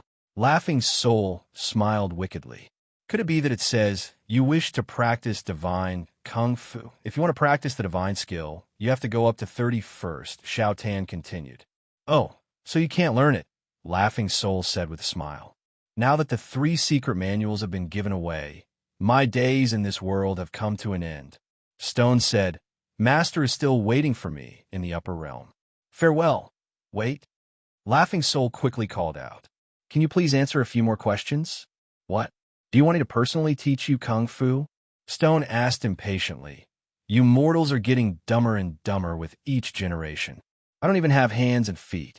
Even if I'm willing to teach you with words, what's the difference between that and you learning from secret manuals? Are you illiterate? We want to ask, who is your master? Who are you? Why are you here? And why did you give the manual to strangers like us? Xiao Tan fired off all the questions that he could think of. Laughing Soul added, other than that, if it is convenient for you, you'd better tell us how this underground cave was formed. And is Chonglin Town really haunted? And what kind of person is the person who came to take away the art of illusionary and formless? The stone was indeed a character that kept calling them ordinary people and dared to call them stupid. After listening to the series of questions from the 2 players, it actually remembered every single one of them and began to answer them in an orderly manner. My master is called Heretic, and he is known as the Great Immortal of the Unorthodox School. Who knows how many years ago? I have lost count of the number of years. At the time, I was just a stone on the northern mountain of Chongling Town. One year, the villagers killed a little girl by the name of Ling Er. After she died, she turned into a ghost and haunted the temple of Chongling. The whole mountain was affected by her resentment, and I was tainted by her demonic aura and turned into a demon stone. Later on, I became her subordinate and hunted down the villagers who entered the mountain, as well as the monks and Taoist priests that they invited. Many years passed like that. In Chongling Town, the murderers who killed Ling Er and their families were all dead. None of the sorcerers who went to the mountain to capture the ghost survived. But Ling Er was still haunted by her resentment, and she continued to kill. Until one day, my master passed by Chongling Town. After asking the villagers what happened, he went up the mountain to investigate and met me. He took the bell that Ling Er used to tie me up and went to the realm of the bell. He returned.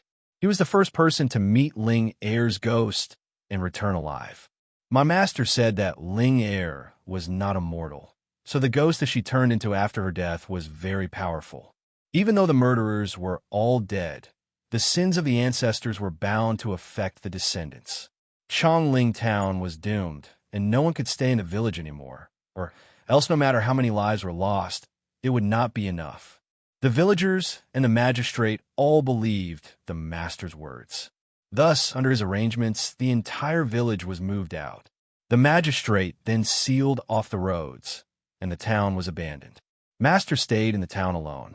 He spent a month using magic treasures and spells to go deep into the ground and open up many of the underground caves. He used that to change the feng shui of the town and change the name of the place to Chongling. He hoped that with this method, one day, he would be able to solve the problem. After doing all that, my master left. After many years, my master came to the town again and brought me down from the mountain. My master told me that he was originally a visitor from another world and had traveled beyond the cycle of reincarnation. He could not stay in this world any longer and would soon ascend to the upper realm. However, my master had collected many treasures over the years. They were useless in the upper realm, and they were incomplete in this world. Therefore, he hid them in this underground cave and had me look after them. A few days before I left, Master transformed my spiritual wisdom foundation bone and taught me the method of cultivation with great care. He let me cultivate in this cave and told me, I can give all worldly possessions to people who are fated with me. Other than the 3 manuals that cannot be given to the same person, I have to look after them personally. If anyone enters the cave, they can take anything they want. The stone said a bunch of things, and it was quite clear. However, Xiao Tan and Laughing Soul digested the information differently. One was confused while the other was deep in thought. The stone continued, Now that I've succeeded in my cultivation and I fulfill my master's request, it can be said that my opportunity has arrived. Don't delay my ascension. It paused for a moment. As for the formless and void law, I gave it to a man named Lin Chong. Its eyes looked to the side. But he didn't give it to you in this stone room. He came in through a different entrance and went to different places. Lin Chong, Xiao Tan, and Laughing Soul repeated in unison. Yes, Lin Chong. Is that a strange name? The stone asked. Was the manual given to him? Laughing Soul asked immediately. And how did he get out? How big is this underground cave? That Lin Chong is much easier to serve than you, the stone replied. He found another stone room. At the time, I had just come out from the wall, and he was so scared that his face was white. When I spoke to him, he knelt on the ground and kowtowed. When the stone said that, it sounded funny. I asked him which manual he wanted, but he refused to tell me. He kept begging for mercy, so I gave him a random one. After he got the manual, he flipped through a few pages and started to laugh like a madman. After laughing for a while, he mumbled to himself, I have to get out and so on. Since he said so, I'll use magic to send him out. You can use a spell to send people out. Xiao Tan was overjoyed, thinking that they had found a way to send people out. Then you can leave on your own. I am about to ascend, and the process of sending people out will be delayed. The stone said something so irresponsible, and then he added, All right, I've answered all your questions. There are several entrances to the cave. As for the size, if you keep walking, You'll need at most 1 day and 1 night to finish it. Then, I'll be leaving now. Goodbye." After saying that, the stone retreated into the wall. The cracks on the wall rippled like waves, and several seconds later, it returned to normal. "Hey!" Xiao Tan yelled at the wall. "We said so much already. Would it kill you to waste any more time?" Laughing Soul ignored Xiao Tan. She crossed her arms before her chest and lowered her head in thought. The deity it mentioned is the one who left the message at the entrance of the village, Laughing Soul thought. That Ling Heir is no doubt the ghost in the main mission. Enter the realm of the bell to find Ling Heir's soul. Based on what the stone said, this Ling Heir is very powerful. She is definitely a boss. Could the real boss of this scenario be her? And the duel is just a side quest, and the haunting is the real main quest? With that in mind, she opened the game menu and glanced at the quest tab. Their side quest, find the yin and yang stone slabs, and open the stone door had been ticked off. The main quest was still there, which meant that Feng Bujue and Passing Rain had not made contact with Ling Heir. Chapter 222. Feng Bujue and the two beauties continued to walk on the plain for a while. The scenery before them was the same. It was a green field, and the ground was flat. There were mountains in the distance, but no matter how they walked, the mountains did not seem to be getting any closer. When Feng Bujue turned back to look, he realized that he could still see the stone tablet with the words Realm of the Bell. "We need to go back." After walking for a while, Feng Bujue suddenly stopped and said, "Aren't we looking for the way back?" Lu Qingning replied. She thought that by return, Feng Bujue meant to return to Chonglin Town. Was that not a waste of time? Lu Qingning had arrived at this place earlier than Feng Bujue and Passing Rain. She had entered this place at dawn the previous night, and she had been here for more than 3 hours. Based on a person's biological clock, at that moment, Lu Qingning was like someone who had not slept for a whole night. She was being chased, and she was rushing. Therefore, she was very tired, and she was easily angered. Go back to the stone tablet," Feng Bujue said. Lu Qingning turned around. "There's nothing there. Why should we go there?" In fact, she also knew that she couldn't leave the stone tablet no matter how she walked. However, she had already walked around the stone tablet and carefully examined it. There was nothing that could help her. Before Feng Bujue and Passing Rain arrived, when Lu Qingning first entered the Realm of the Bell, she had appeared at the same coordinates as the two players. However, she had walked for a long time, and when she turned back to look, the distance between her and the stone tablet had not changed. After that, she stopped and rested several times. She turned back to study the stone tablet, but it was to no avail. She had no choice but to continue walking on the plain. Then, when she turned back for the umpteenth time, she finally saw something different. 2 shadows. "That is the only reference point that we can reach," Feng Bujue said. "Since we're at a stalemate, reference point?" Lu Qingning repeated with a frown. Obviously, she did not understand the meaning of that term. It's an object that can be used to determine whether an object is moving or not, Feng Bujue explained. Heroine Lu was even more confused. "Sigh. Let's talk about it when we get there." Feng Bujue gave up on explaining.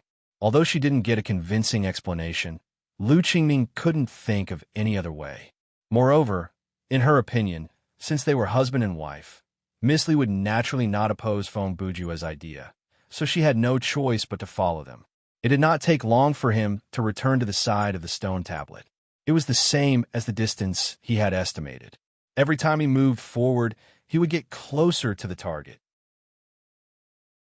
When the three of them stood in front of the huge stone tablet, Feng Bujue said, "Heroine Lu, have you ever tried staring at this stone tablet and then walking backwards?"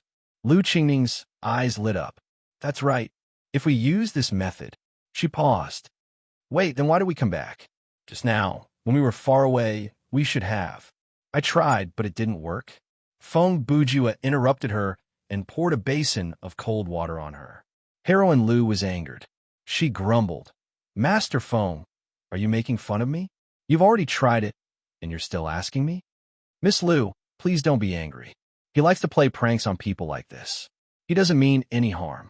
Passing Rain came to Feng Bujue's aid. It was not that she was purposely helping him, but she was afraid that the NPC would turn hostile. From an experimental perspective, the result that I get from single action is not 100% reliable, Feng Bujue said. So I wanted to ask you. I don't understand most of what you're saying, Lu Qingning replied. It's fine. Actually, what I said is not that important. Feng Bujue changed the topic. In any case, I think this phenomenon of unable to move away is a very obvious hint. It's telling us that we're going in the wrong direction. Wrong direction? Lu Qingming asked with confusion. Then she instinctively moved her eyes to the other side. In other words, it was in a valley that was covered by clouds and mist. This stone tablet is like a boundary marker, and this... Feng Bujue turned around and reached out his arm to make a slashing motion. It's the boundary. He turned his face to the sea of clouds that looked like the end of the world. Where we're standing now is just the entrance to the realm of the bell. He opened his palm and pointed forward. Which side do you think is the realm of the bell? Is it this side? He turned around and pointed at the plain behind them. Or is that side more similar? Have you lost your mind? Even if it's not a bottomless abyss, it's more than 1,000 feet. How are we going to survive if we step down? Lu Qingning exclaimed with widened eyes. Feng Bujue acted like he did not hear her and continued. When we first entered this place, we were already standing at the border, but we all assumed that compared to the valley behind us, the plain on the other side was more like the so-called road. But in reality, the other side is a dead end. As long as there is a certain distance between us and the stone tablet, it won't get any further away from us. This means that at that distance, no matter how far we walk, we'll just be walking on the same spot. Let's talk about the plan. Passing Rain went straight to the point. What plan do I have? I don't have any rope, and even if I did, Feng Bujue leaned forward and looked at the white fog that was hard to see through. How long will the rope be to support us going down this place? That was not wrong. For the players, the difference in the terrain was like an ant standing on the edge of a washing machine. Even though it was not a vertical cliff from the ant's perspective, it was a sight to behold. Sigh. Then what is Master Feng trying to do? Lu Qingning let out a long sigh and sat on the grass. Even though she was an expert in Qigong, she could not take it anymore after a day without sleep and walking back and forth without food and water. Feng Bujue answered decisively, the leap of faith. These words confused Lu Qingning. Her expression seemed to say, even though I don't know what you're talking about, it sounds amazing. When Passing Rain heard that, she first used her usual icy gaze to stare at Feng Bujue for 2 seconds. Then, her eyes slowly took on the color of condescension. Finally, her red lips parted slightly, and she openly mocked. You are planning to use some kind of high-end and glamorous method to make me a widow. Feng Bujue's skin was as thick as a wall. He was not moved at all. He replied calmly, Madam, there's no need to worry. Watch me try. As he said that, he took a step forward. Oh, right, if the system doesn't say that I'm dead after 5 minutes, you can consider following me. Chapter 223. Feng Bujue activated the body enhancement technique when he jumped. After a few steps, he leaped and then deactivated the skill in midair. Of course, he did not activate the skill to make his jumping posture more elegant, but to jump a little further. In the air, he used a head-down position with his arms outstretched and fell straight into the cloud-covered valley. At that moment, only the sound of the wind was left in his ears, and his eyes were filled with excitement and joy. This experience was similar to jumping off a building. Other than jumping off a building, there are usually only 3 ways to simulate it. One was diving, the second was bungee jumping, and the third was parachuting.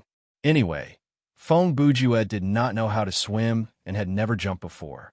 He had never had the chance to try bungee jumping or parachuting.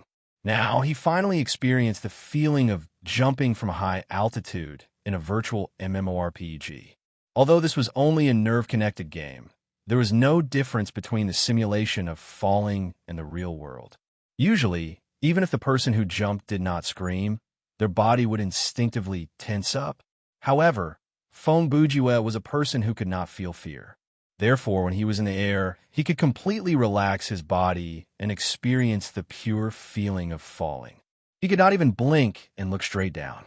He thought to himself, even if I fall to my death, I will only be satisfied if I see the situation below clearly before I die. A few seconds later, Feng Bujue fell into the thick clouds. It was also at that moment that he understood that he did not choose the wrong path. He should have gone this way. The white clouds were like a buffer medium. It was softer than water, but the buffer effect was stronger. When a person's body crashed into the fog, it would not feel like hitting concrete like a high-altitude dive.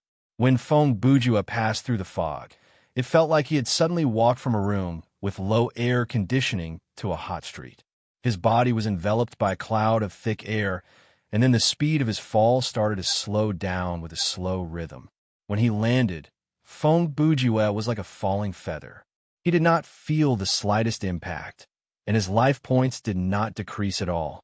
Below the fog valley, there was another world. The clouds above his head seemed to become another sky. The filtered sunlight sprinkled down, making the valley appear hazy. The air here was slightly humid, and there was a sparse forest around him. Feng Bujue roughly observed his surroundings before lifting his head to look up. Even though he had kept his eyes open during the jump, he could not tell how high he was. He didn't try to shout upwards because it was obvious that his voice wouldn't reach that far. Therefore, he decided to wait here and keep his head up. That way, when Rain jumped, he would know where she fell. In the following time, Feng Bujue tested the gravity of the area. The result was normal. The height he jumped from and the weight he felt when he landed was no different from usual. Therefore, he concluded that the white fog in the sky was the reason he did not fall to his death. Perhaps when a person passed through the fog, they would be given a slow fall buff and disappear after landing. Passing Rain did not make Feng Bujue wait for 5 minutes. She jumped down after 2 minutes. Feng Bujue saw the shadow that was slowly descending from the sky. After estimating the landing spot, he immediately started to move toward it. Perhaps he was lucky because the spot where Passing Rain landed was not far from where Feng Bujue landed. Feng Bujue soon arrived before her. The first thing he said was, "How was it? A leap of faith, right? When you jumped down, that Miss Lu thought you were possessed," Passing Rain replied. "When I said I was going to jump, she thought I was going to die for love." "Ha ha ha," Feng Bujue laughed. "That can't be helped. We can't possibly explain terms like game menu and team status to an NPC, right?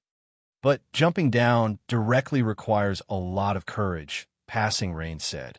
"Based on mere speculation, you dare to take the risk of death. I have to say that's the height of narcissism, isn't it?" Feng Bujue said. "All right, I got it." He turned to walk into the valley. "Let's go. We have to hurry." "Are you going to wait for the NPC to come down?" Passing Rain asked. "How could she possibly come down? If this was you, and you saw two people who had just met for the first time in real life, talking about these strange theories and jumping off the cliff one after another, what would you do? Would you take your life as a joke and follow them down?"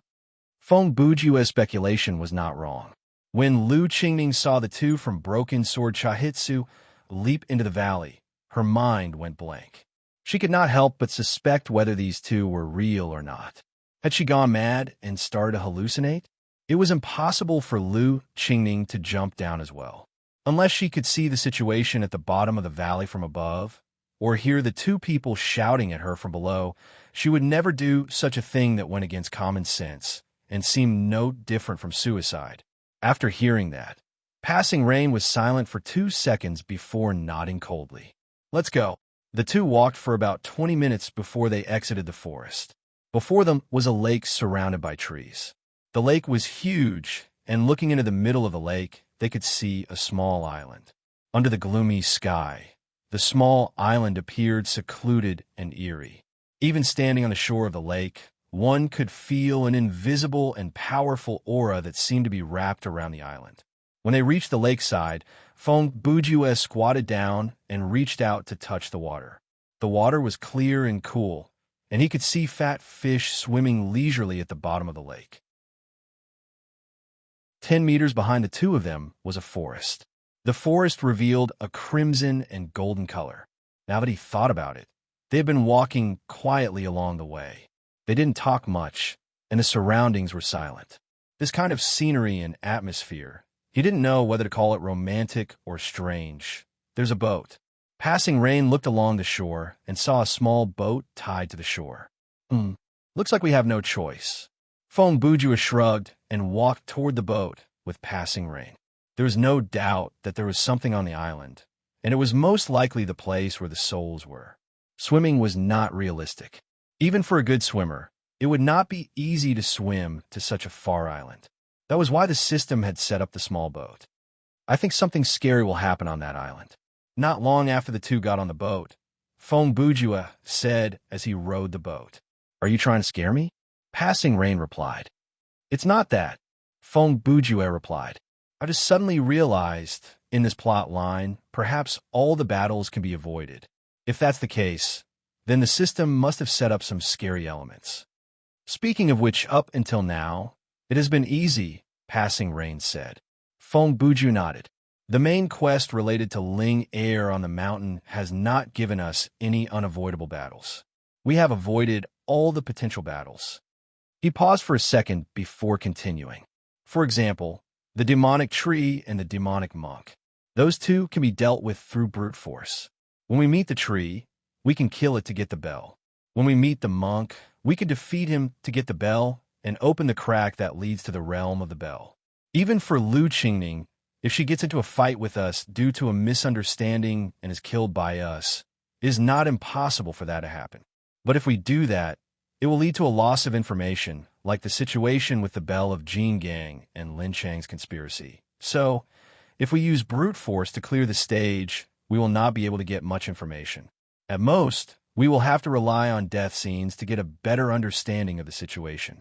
Most of the time, we will just kill whatever we see. Even when we clear the stage, we will still be confused. This kind of strategy is easy on the brain, and we don't need to think about anything. We can just kill any hostile NPC or monster, but in terms of combat, our team is not able to handle this kind of playstyle. Fong Bujue adjusted his sitting position so that the rowing of the boat would be smoother. He continued, "Along the way, we have been negotiating peacefully. Of course, there have been cases of interrogation, but in any case, we have not killed it. That's all. In any case, our clearing process not only allows us to grasp more information about the plot, it also saves us a lot of resources. There is no extra exhaustion of stamina points, and our supplies, ammo, life points, and sorcery points, none of that is lost. Based on how this game has always been without paying a price or taking a risk, there will not be any reward. Therefore, I think if this supernatural thread can be completed without fighting, then we will be faced with puzzle solving, scare, or instant death, and so on." As they spoke, they were halfway through the journey. Suddenly, a breeze blew, and it brought with it a chill that chilled them to the bone. At that moment, the low sky that was covered by clouds darkened. It was as if the closer they got to the island, the darker the sky became. When the two reached the shore of the island, the surroundings were as dark as night. Only a bit of twilight fell from the sky, and they could only see things that were very close to them. Fong Bujue and Passing Rain disembarked from a slope at the edge of the island. They stepped onto the shore, and before them was a forest filled with hemlock and cedar trees. The shadows of the trees were black, and the shadows that were so thick that they could not be dispersed felt like they had a physical body. They covered the road before them, but at the same time, they felt like they were alive. They looked like they were about to jump out, threatening the edge of the island. For a more cowardly player, just standing at the edge of the forest would cause their terror points to rise by 30%, much less walking directly into the forest. Chapter 2:24. Atobi-sama spent the whole afternoon in Mu Rong-yin's martial arts class, and he understood most of the common knowledge in the scenario. Soon after, he thanked him profusely and returned to the third room of the heaven room. That fairy from the clouds was surprisingly easy to talk to. Things went so smoothly that it was suspicious. Even Atobi himself started to wonder, do I really have the talent to be a gigolo? Actually, he was overthinking it. According to the system's arrangement, this NPC was to provide the players with basic information. As long as the players could see that she was similar to Bai Xiaosheng and went to ask her for advice, she would normally not reject them. And from the setting of this wuxiao world, Mu Rongyin's action was quite reasonable. First, she was personally interested in the broken sword Chahitsu, and at the same time, she admired Feng Bujue's strange style of doing things his own way. Secondly, the Murong family was not the kind of sect that opened their doors to accept disciples, so they had always been hostile toward the disciples of big sects like Thousand Dawn Spire. As for the chivalrous warriors who wandered the Jianghu alone, or the small sects like Broken Sword Chahitsu, which stood aloof from worldly affairs, they had a good impression of them. Furthermore, as Feng Bujue had said, the question that Atobi-sama asked was not a secret. For other people in the martial world, it was just common knowledge. Mu Rong-in happened to be free, and she did not dislike Broken Sword Chahitsu, so she had no reason to reject this kind of favor. Originally, the so-called common sense was something that could be asked casually on the street. For example, where was the North, what was the date today, the name of the head of state, and so on. However, staring at a stranger and constantly asking these questions wasn't very appropriate. Atobi used a consulting attitude to show that he knew nothing about the martial world, and then he went to ask a professional from the Murong family for this common knowledge. So there was nothing wrong with that. In reality, at Chonglin, there were many NPCs that the players could ask for information, like Drunken Monk Lu San, the leaders of the three sects, Ji Tong from Octagon Spire, and the Six Flowery Blades. As long as the players went to talk to them, they would get something. However, Mu Rongyin's line should be the simplest and safest choice. Getting information from her would be more detailed and comprehensive, and after getting the information, there would be no side issues. Talking to other NPCs might bring about a series of chain reactions. It might even trigger some plot twists that increased the difficulty of clearing the dungeon. In addition, there was a hidden branch that was extremely difficult. It was to find a mysterious manager of Chonglin Inn to ask for information and trigger the hidden mission. Of course, Atobi-sama did not trigger this scenario, and that could be considered a blessing. When he returned to his room, the sun had already set. None of his teammates had returned. Atobi naturally heard the system announcement and saw the changes to the main and side quests, so he was mentally prepared for this result. However, Atobi could not help but pace back and forth anxiously in the room, grumbling, "What meeting at sunset? Who are you trying to fool? You be ***starred. Tock tock, someone lightly knocked on the door. Atobi's expression shifted slightly. He knew that the four from Underworld Frontline were not the type to knock on the door. As a team member, they did not need to knock to enter the house. Therefore, the person outside the door had to be an outsider. "Who is it?" Atobi asked probingly. His voice was neither too loud nor too soft, and his tone was neither servile nor overbearing. "Oh, I'm here to deliver food for all of you," the person outside the door answered. Atobi walked to the door, pulled the latch, and slowly opened it. It was indeed a waiter from the inn standing outside the door. He was holding a wooden tray, and the tray was filled with food and wine. "Who asked you to deliver this?" Atobi asked cautiously. In any case, he did not remember making such a request. The first reaction in his mind was, perhaps this is Lin Chang's arrangement? He even took care of our food. Could it be that he has seen through our lack of money? "It's from the Earth Room, a guest by the name of Gongsun Li," the waiter replied. "Oh, he also asked me to pass a message to a master phone. I wonder who you are." The waiters in the shop were all honest people who knew nothing about the Jianghu. They didn't know what titles like Gongsun, Li, and Master Phone represented. Whether they were big shots in the Jianghu or nobodies, the waiters were only responsible for passing messages. "Why don't you tell me? I will deliver the message to Master Phone." When Atobi heard Gongsun Li's name, suspicion rose in his heart. He should be the one who broke the body last night, and now he's doing this. This is obviously a case of the weasel paying a visit to the chicken. As the waiter placed the food and wine on the table, he said he is indebted to Master Phone for taking care of him, and he hopes that Master Phone can keep this secret. That way, Thousand Dawnspire will be eternally grateful, and these dishes will be his apology for what happened earlier. That's all he said? Atobi asked. That's right. Just these few sentences. I've passed them to you according to the original words, the waiter replied. Okay, you can leave for now, Atobi said. Yes. The waiter answered and left the room, closing the door behind him. Atobi walked forward to open the door again. He poked his head out to look around. After confirming that there were no suspicious people looking at him, he closed the door, locked it, and walked back to the table. The waiter placed 3 plates on the table, a small plate, and a flask of wine. There are not that many things. They could have been placed on a single plate, so the waiter was able to knock on the door earlier. The 3 plates had a dish of stir-fried vegetables and 2 dishes of acceptable meat. The small plate had peanuts, which looked nothing special. The flask of wine, however, seemed to be quite special. The wine was placed inside a white jade flask that looked quite expensive, and the fragrance of the wine drifted out from the flask. Atobi-sama's father was a businessman, so he attended many dinners and wine gatherings.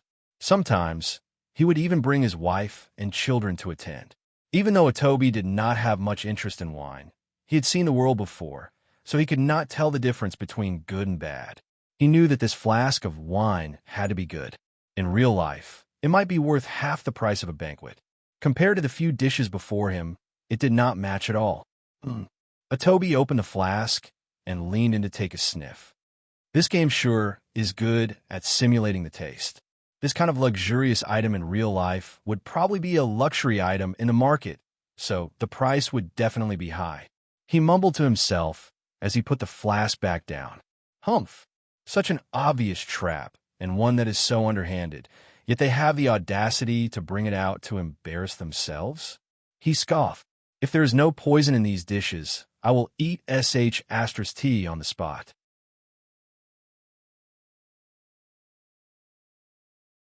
Chapter 225.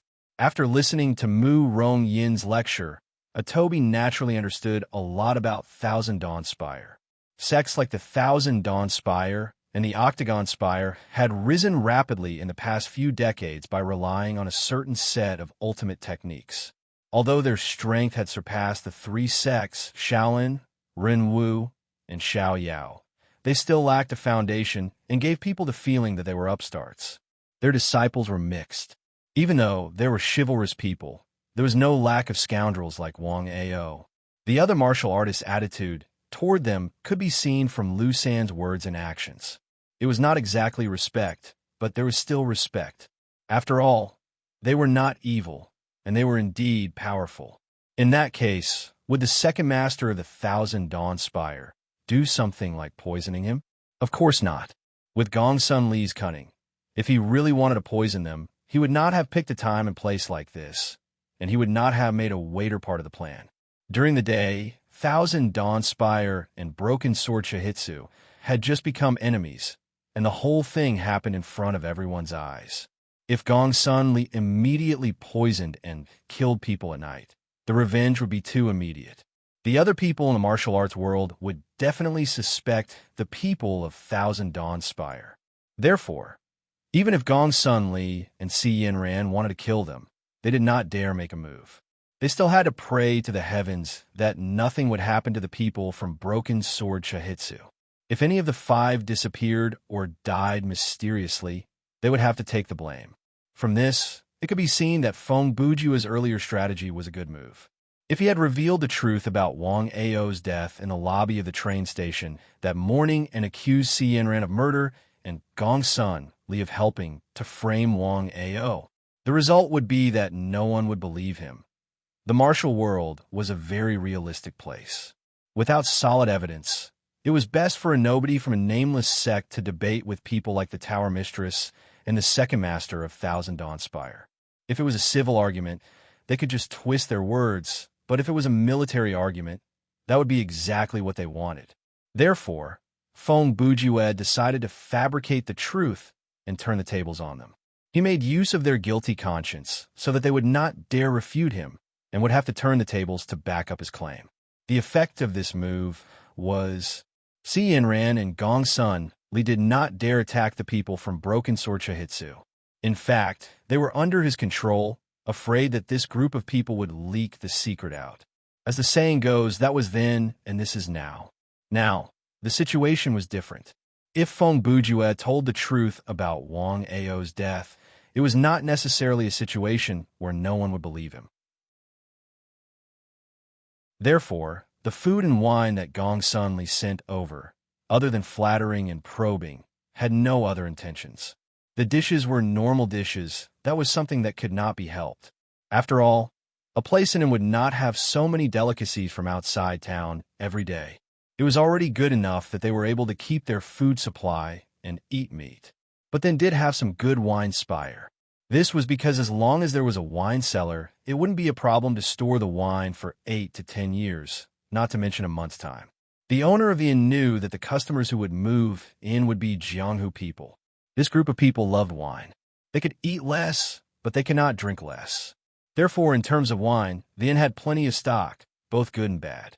This time, Gong Sun Li had spent a lot of money to buy this small bottle of vanishing kindness and enmity. He wanted to give it to Feng Bujue. From the name, one would know that this was not a normal wine, but a rare one. It was expensive. The color was softer than ice, and the fragrance was like the dew in spring.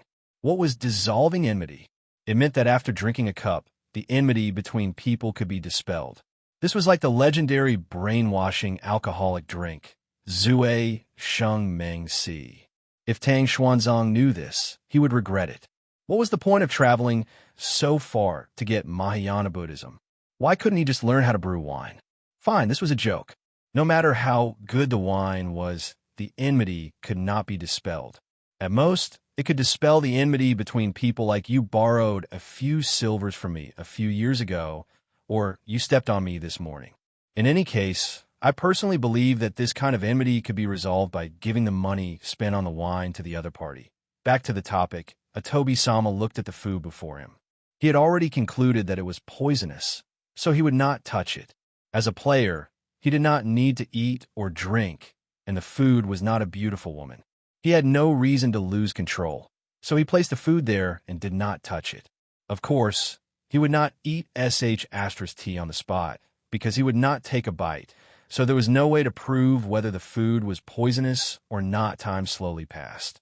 It had been 1 hour since the waiter delivered the food, and the sky outside was already dark. Then, the knocking came again. Atobi-sama stood up and walked toward the door. "Who is it?" The person outside the door was silent for 2 seconds before replying, "I am Gong Sun Li, Si Yanran." After Gong Sun Li said that, a woman's voice came, but Si Yanran's tone did not sound friendly. The short silence earlier was because the two exchanged a look when they heard Atobi-sama answer the door.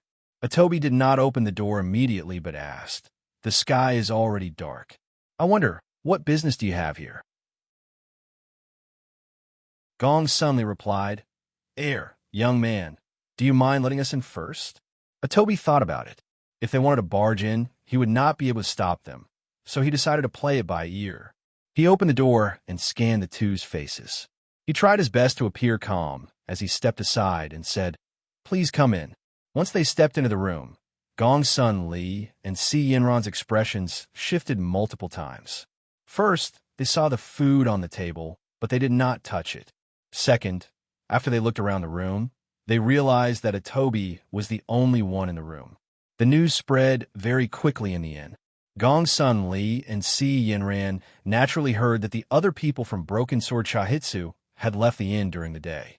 However, they did not expect that the other 4 people would still not return even when night fell, leaving only this kid in front of them. Gong Sun Li quickly put on a kind expression and greeted Atobi with his fists. "I have not asked for this young hero's name." "Jin Fugue," Atobi replied with a grunt. Since he had already used this name in the scenario, he had no choice but to use it until the end. After hearing this, the 2 people opposite him didn't have much of a reaction. Gong Sun Li continued, So, it is young hero Jin." His eyes scanned the room like he was worried that someone was hiding somewhere. "I wonder, Master Feng and the other 3, they went out to do something," Atobi answered directly. "Oh, I see." Gong suddenly thought about it, and his face darkened. By the way, young hero Jean, about what happened last night. I will follow Master Feng's orders. Atobi interrupted him. Atobi interrupted him again. Whatever he said this morning, that is what it is. I don't know anything else. His reply was clever. In other words, there was no need for the two of them to kill him because he had no intention of leaking the secret. However, Gong Sunli was naturally suspicious, and Si Yinran's motive for murder was adultery, so the two of them would not let their guard down so easily. At this time, Si Yinran interrupted. Young hero Jean, why haven't you touched the food and wine that we sent over? Could it be you're afraid that we've poisoned it? Atobi was stumped. That was what he was afraid of. However, at that moment an idea came to him. He put on an air of nobility and replied coldly, This small dish is not good enough for me. He glanced at the bottle of wine on the table. This wine is indeed good wine. But since the two of you have said that this wine is from Master Feng, how can I drink it before he returns? Hearing that, Si Yinran turned to look at Gong Sunli. The latter nodded slightly to show that he was trustworthy. In Gong Sun Li's opinion, this kid surnamed Jin's answer was quite reasonable. Looking at his soft and tender appearance, he looked like a young master. Although he was wearing ordinary clothes made of coarse cloth, his temperament could not be faked. He could say that this was good wine without even taking a sip, and the name was Fu Gue, so there was an 80 to 90% chance that this kid was the young master of some rich family. But for some reason, someone like him would join a sect like Broken Sword Chahitsu. Si Yinran did not have as many thoughts as Gong Sunli, and she would not delve too deeply into the man's background. However, her woman's instinct told her that Atobi's not good enough for me was from the bottom of his heart. Not to mention him, even Si Yinran didn't like the few side dishes on the table. As for the second half of Atobi's statement, this is from Master Feng, so how can I touch it before he returns? Even though it was a lie, it was very convincing.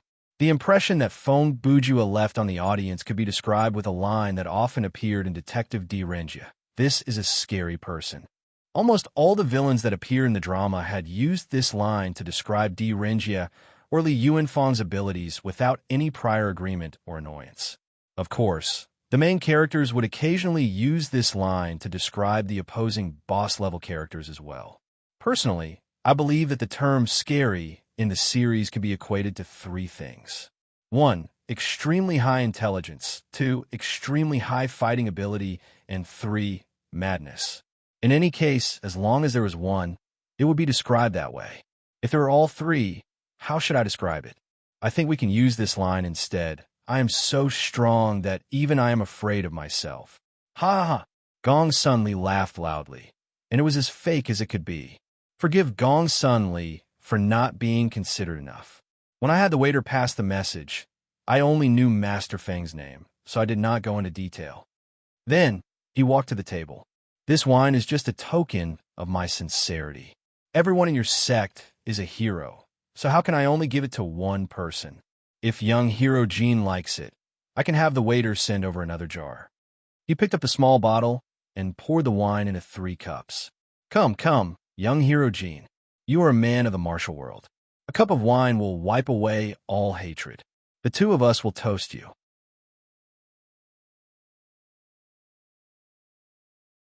Chapter 226. Wine or sh*t? That was the question. Gong Sun Li's action of toasting gave Atobi a signal, and that was that the wine was probably not poisoned. Of course, he was just joking about eating sh*t on the spot. He did not bet with anyone. If someone like Feng Bujua had been there when he said that, he probably would have been half full already. Then I shall. Atobi hesitated. He was about to reach out to accept the cup when suddenly a shadow flashed, and the cup that Gong Sun Li handed over disappeared. And in this room, there was one more person. Just from the smell, I can tell that this is good wine. The person who spoke was a young man in his 20s. He was thin and had a handsome face. He wore a tight shirt, a jade belt, and a pair of black shoes. At that moment, he was holding a half-open paper fan in his hand, and the wine cup was resting steadily on the surface of the fan. Not a single drop of wine had spilled. Humph! I was wondering who it was. So, it's the uneducated young master of the Tang family. Si Yanran saw the man's face and immediately threw out a sarcastic remark. Sigh, Tang sighs, am not uneducated, but I am hard to educate. When Tang sighs heard that, he replied with a big smile, I don't care if you criticize me, but don't make oblique accusations about my family not knowing how to raise children. If my father hears that, you'll be in for it. What? Are you using your father to scare people? Si Yanran said, a mere Tang sec compared to my 1,000 dawn spire. That's enough. Gong Sunli immediately stopped Si Yanran. Internally, he really wanted to kill this woman. The mistress of the spire was a troublemaker. They had their hands full dealing with this broken sword Chahitsu, and she was going to say something rash because of a moment of anger. Was the Tang sect something that they could offend? Young Master Tang, Gong Sunli said to Tang sighs in a manner that was neither servile nor overbearing. I am treating this young hero Jean to a drink. Why are you trying to steal the cup? Tang sighs laughed. I was just passing by the door, and when I smelled the wine, I couldn't help myself. Even though there was a reason for everything, his reason was obviously bullsh asterisk T. In reality, Tang sighs was here to pick a fight with them. Furthermore, he was not looking for Gong Sun Li or Si Yanran. His target was Atobi Sama. You want to ask why? Simply put, it was because of Mu Rongyin. More specifically, the young master of the Tang family, Tang sighs, who was known in the pugilistic world as quick hands picking flowers, had admired the fairy from beyond the clouds for many years. Don't be fooled by this brat's dissolute demeanor and his nickname that could easily be misunderstood as a flower thief. In fact, he was a very shy person when it came to relationships. This young Master Tang's feelings for Mu Rong-yin could be considered as true love. Originally, they were a match in terms of social status and age. As long as he could successfully strike up a conversation or something, the chances of success would be quite high. But Tang sighs, who was usually eloquent, would shut up in front of Mu Rongyin. Not only did he not speak well, his brain seemed to have stopped working. Therefore, after a terrible probing confession 5 years ago, Tang sighs was used by the goddess's godly skill, 10 moves rejection. The impact of this incident still hadn't completely disappeared. That day was another day where Tang sighs followed Mu Rong-yin like a stalker. Of course, he was only looking at her from afar. He would not do something as despicable as peeping. Needless to say, everyone knew what happened next. Tang sighs saw Atobi-sama enter Mu Rong-yin's guest room and only come out after a whole afternoon. If young Master Tang had gone to the door to eavesdrop, then the misunderstanding would have been resolved, but he was not someone who would do something like that, so he started to let his mind wander. In the end, he came to a conclusion. The people from Broken Sword Chahitsu are too arrogant. You can call yourselves kings before the entire pugilistic world, but you cannot go after my sister Mu Rong.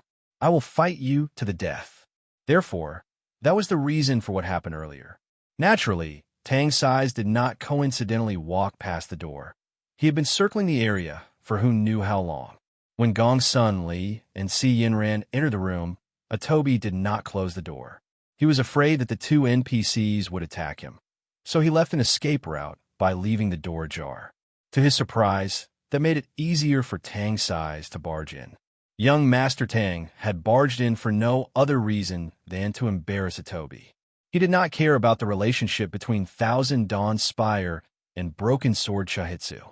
In any case, based on the situation before him, since they were toasting him with good wine, he was going to stick his nose in. The act of snatching something away from someone else's mouth was a blatant provocation. In the pugilistic world, if a person did something similar to another person, it was undeniably because they wanted to spar with the other party. At that moment, Tang sighs was still holding the fan. He said that the wine was good, but he did not drink it. To put it bluntly, he was waiting for Atobi to grab it so that he could spar with him. However, Atobi's reaction shocked Tang sighs. Oh, Atobi said with glowing eyes. Good. He could not help but smile.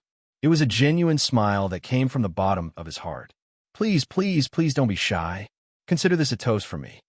From how he saw it, This man had volunteered to come in and test the poison for free.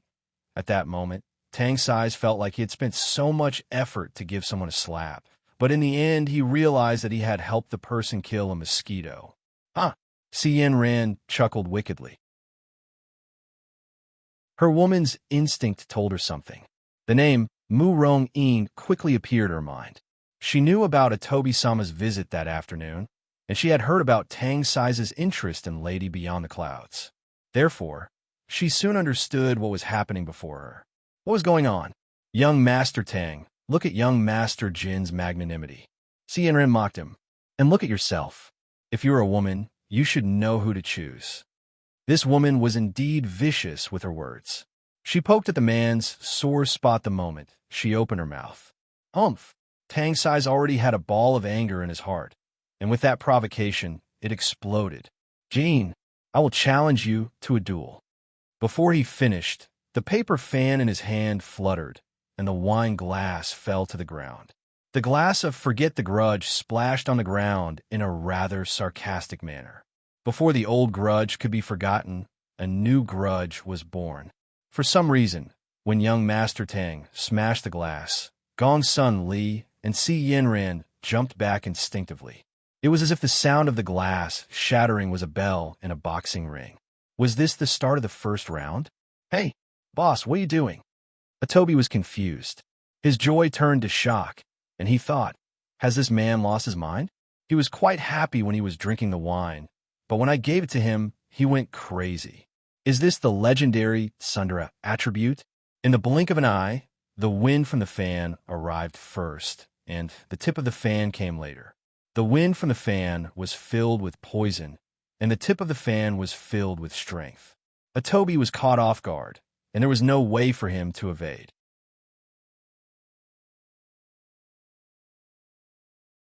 Chapter 227. At that moment, even if Atobi could avoid it, his body would not be able to do so. The paper fan whistled through the air, and he barely had time to raise his arms to block it. With a whoosh, the fan hit Atobi's arm. At that second, Atobi felt a force coming from his arm, pushing him one step back. As mentioned earlier, the armor that Atobi was wearing was not bad. Its defense was quite high, and even Yenron's dart was blocked by it. At this moment, Tang Sai's sweep was as powerful as the attack back then. However, when Atobi was hit by the dart, he was attacked from the back, but this time, he was blocking it from the front. Therefore, he did not think that this attack was that powerful, and the loss of life points was not as high as before. How is this possible? Tang Sai's was extremely surprised. When they had clashed earlier, he had not felt the slightest bit of inner energy from the other party. Logically speaking, there was no need to use inner energy to receive such a blow.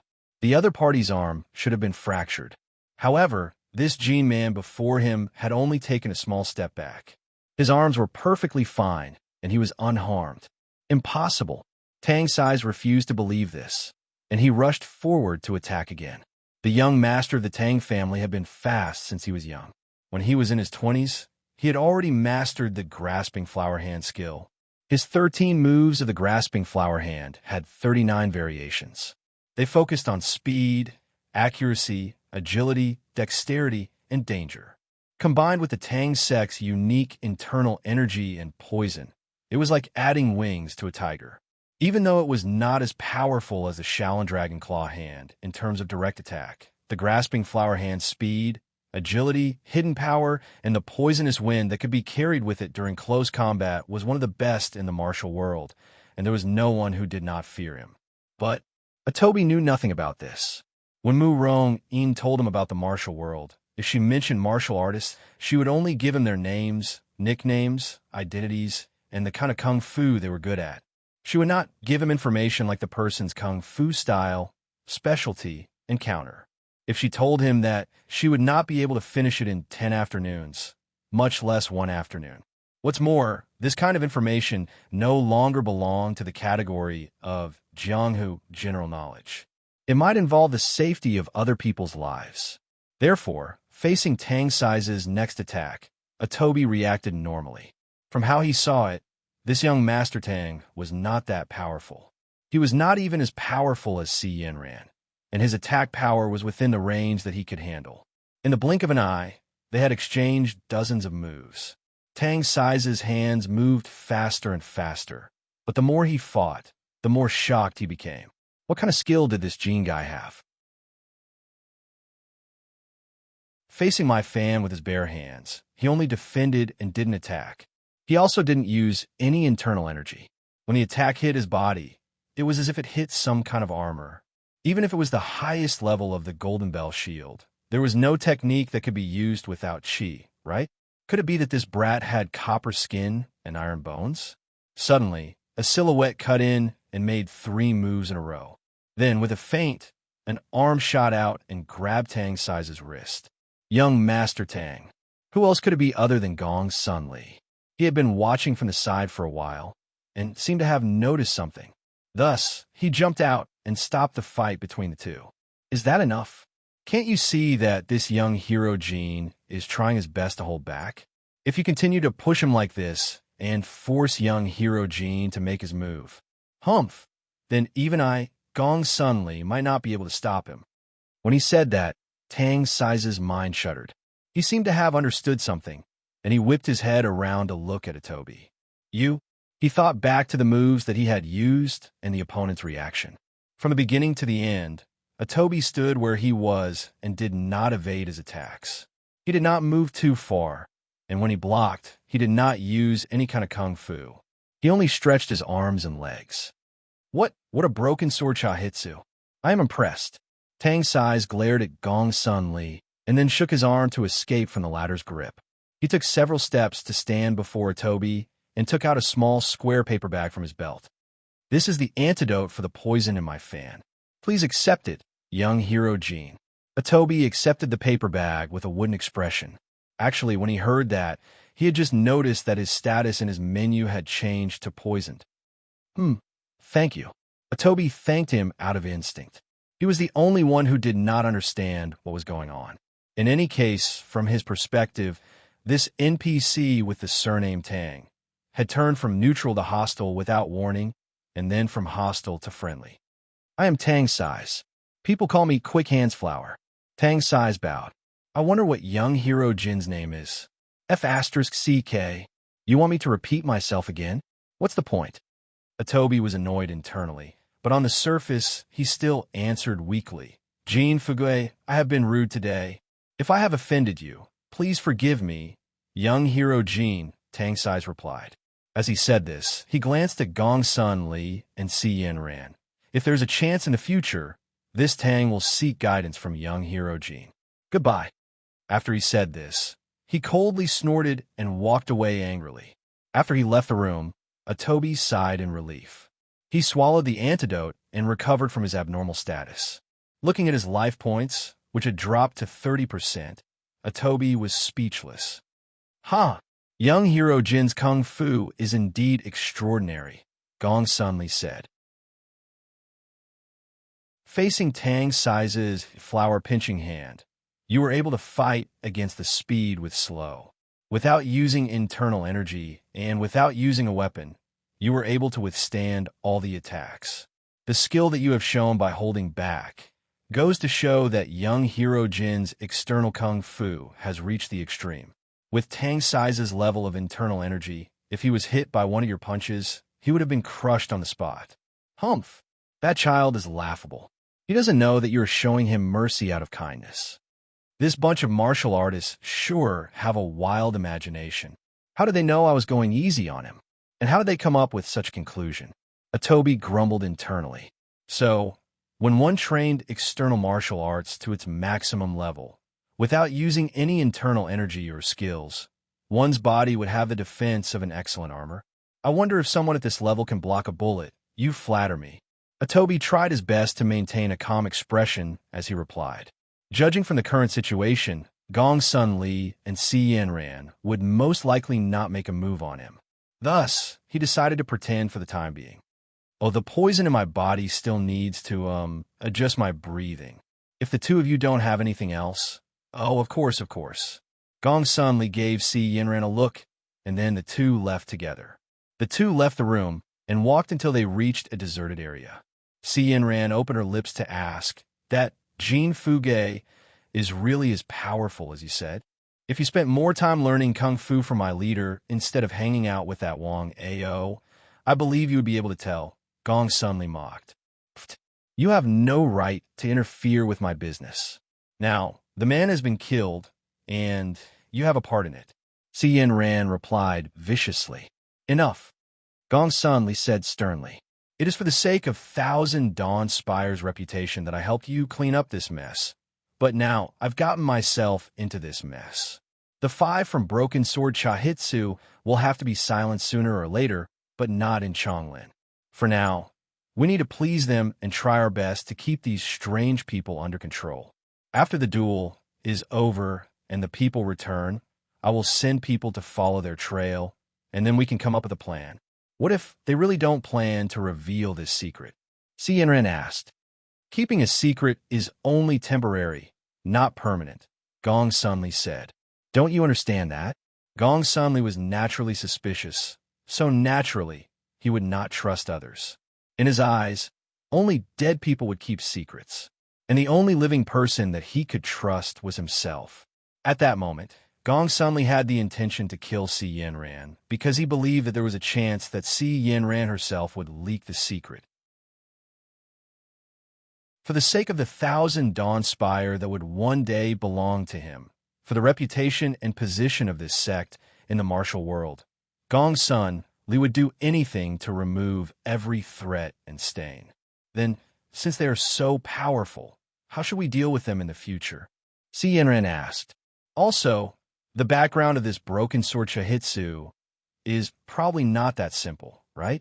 Do you really believe that Master Feng is a newcomer to the martial world? That's why I said we need to come up with a plan, Gong Sunli said. Gong Sunli said, if they have any background or backing, we'll find out where they came from. If that Feng Bujue is not lying. Humph, that would be perfect. In half a month, I will show them the true meaning of the martial world. Achoo! Feng Bujue sneezed heavily. No way. I'm wearing so much, and I'm sneezing. He held his nose and said, is someone thinking about me with bad intentions? How do you know it's someone with bad intentions? Passing Rain asked. Because the memories that I leave in other people's mind are not good, Feng Bujue replied. He suddenly thought of something. Huh? So you can sneeze in the game? Then, will you be able to burp and fart? If you dare to test it in front of me. A cold, murderous intent appeared in Passing Rain's eyes. Haha, I'm just kidding, Feng Bujue said with a laugh. They were walking among the trees and rocks. The shadows around them were as thick as ink. Feng Bujue's flashlight could only illuminate a few meters in front of him, but Passing Rain's lantern could illuminate a larger area in this kind of environment. The remark of the constant weak light lantern said, it can only illuminate a range of 5 meters. Twisting the switch will not change its brightness, and it cannot be turned off. This feature became an advantage because the light from the flashlight could not illuminate that far. After the two stepped onto the island, they had been heading toward the center of the island. There were no signs of human or animal activity in the forest around them. The two were enveloped in silence and desolation. However, when they walked among the rocks and trees around them, they would vaguely hear shouts. It was as if someone was calling out to them from another world that was far away, yet close at the same time, calling out to them for help. This journey was extremely torturous for Passing Rain. The dark and oppressive atmosphere kept her terror points from dropping to the bottom. Even though she still had a cold expression on her face, in this kind of environment, as long as one was a human, they would be infected by the scary atmosphere. At that moment, if anything strange flashed out from behind the trees, it would be enough to scare them. Of course, that did not mean that Feng Bujue was not a human, but he was a person whose mind and body were not quite normal. To him, there wasn't much difference between advancing in a dark forest and advancing in a sunny meadow. If he had a choice, he would rather choose the black forest. One could say that there was darkness in his bones. In any case, he did not like things that were too sunny and harmonious. Furthermore, Feng Bujue's evil nature was known to many. It was an open secret. Even before he entered high school, there were many legends about Brother Ju. One of them was when he was in primary school. Feng Bujue went to join a summer camp. He was randomly assigned to a group. There were 6 children in the group, and none of them knew each other. One of them was a very sunny, healthy, and kind child. He was the other child in the eyes of his parents, the good student in the eyes of his teachers, and the bad guy in the eyes of his classmates. This student was the first to introduce himself in the group. He broke the awkward silence and greeted the other strangers one by one. When he came to stand before Feng Bujue, Brother Ju used a gaze that was similar to Schrödinger looking at a cat, and said, You are very friendly, and you are very happy. I have to stop this before it spreads. On that day, the good boy was left with a shadow that he would never be able to erase. There were many similar legends. After Brother Ju became an adult and a professional author, he slowly became an urban legend, but that was something to be dealt with in the future. Returning to the scenario, Feng Bujue calmly walked down the path. Suddenly, he stopped and shone the flashlight at the root of a tree. He said, "Look there." Seeing him stop, Passing Rain's heart squeezed. She thought that something scary was about to happen, but she followed the flashlight's source and saw that it was an item hidden between the tree root and the rock. Item name: Spider Silk Gloves. Item type: Armor. Quality: Excellent. Defense points: Medium element. None special effect.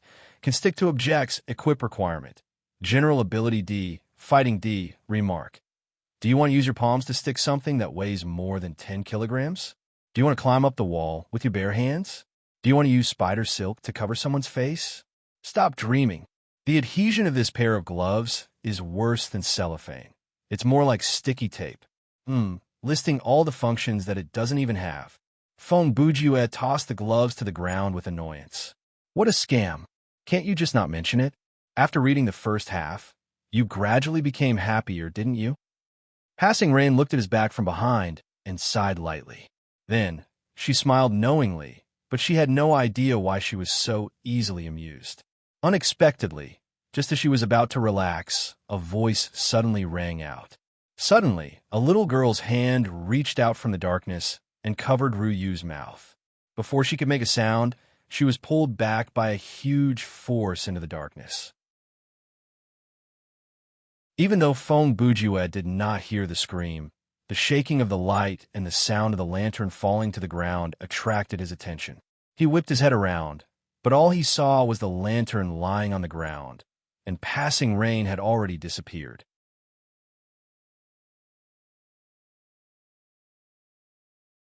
Chapter 228. When Feng Bujue saw this, it was as if his brain had exploded and many thoughts flooded his mind. However, these thoughts did not confuse him. If anything, he was very calm, and his mind worked faster and more efficiently than usual. In just 2 seconds, he made his move. His terror points were still at 0, and his steps and movements were steady and steady. However, there was a rare seriousness on his face. Feng Bujue first picked up the spiderweb gloves and equipped them. At the same time, he placed the flashlight in his pocket and walked over to pick up Passing Rain's lantern. He held the lantern before his eyes and studied the footprints on the ground. After a few rounds of inspection, he confirmed the direction that Passing Rain had been dragged, and then he headed in that direction. When he was alone, Feng Bujue moved very fast. Earlier, he had considered the fact that Passing Rain was behind him, so he had purposely slowed down. At the same time, he wanted to see if there were any valuable items in the forest. But now, Feng Bujue was going to rescue someone alone.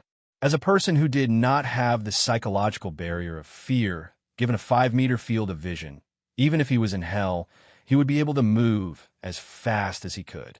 The further he moved, the thicker the darkness around him. Even the air seemed to have frozen, and the strange noises that seemed to have disappeared. Soon, Feng Bujue was surrounded by a deathly silence. Suddenly, an empty space appeared before his eyes. In the middle of the space was a wooden stake, and Passing Rain was tied to the stake by heavy iron chains. She was tied to the middle of the wooden stake, and her feet were 1/2 meter off the ground. Her entire body was bound by the chains, and she was wrapped tightly like a dumpling. Only the area above her shoulders and below her knees were not bound. Seeing his teammate, Feng Bujue sighed in relief. After a long sigh, he said with a smile. What is this? A skewer made by a giant? Passing Rain did not have time to joke with him.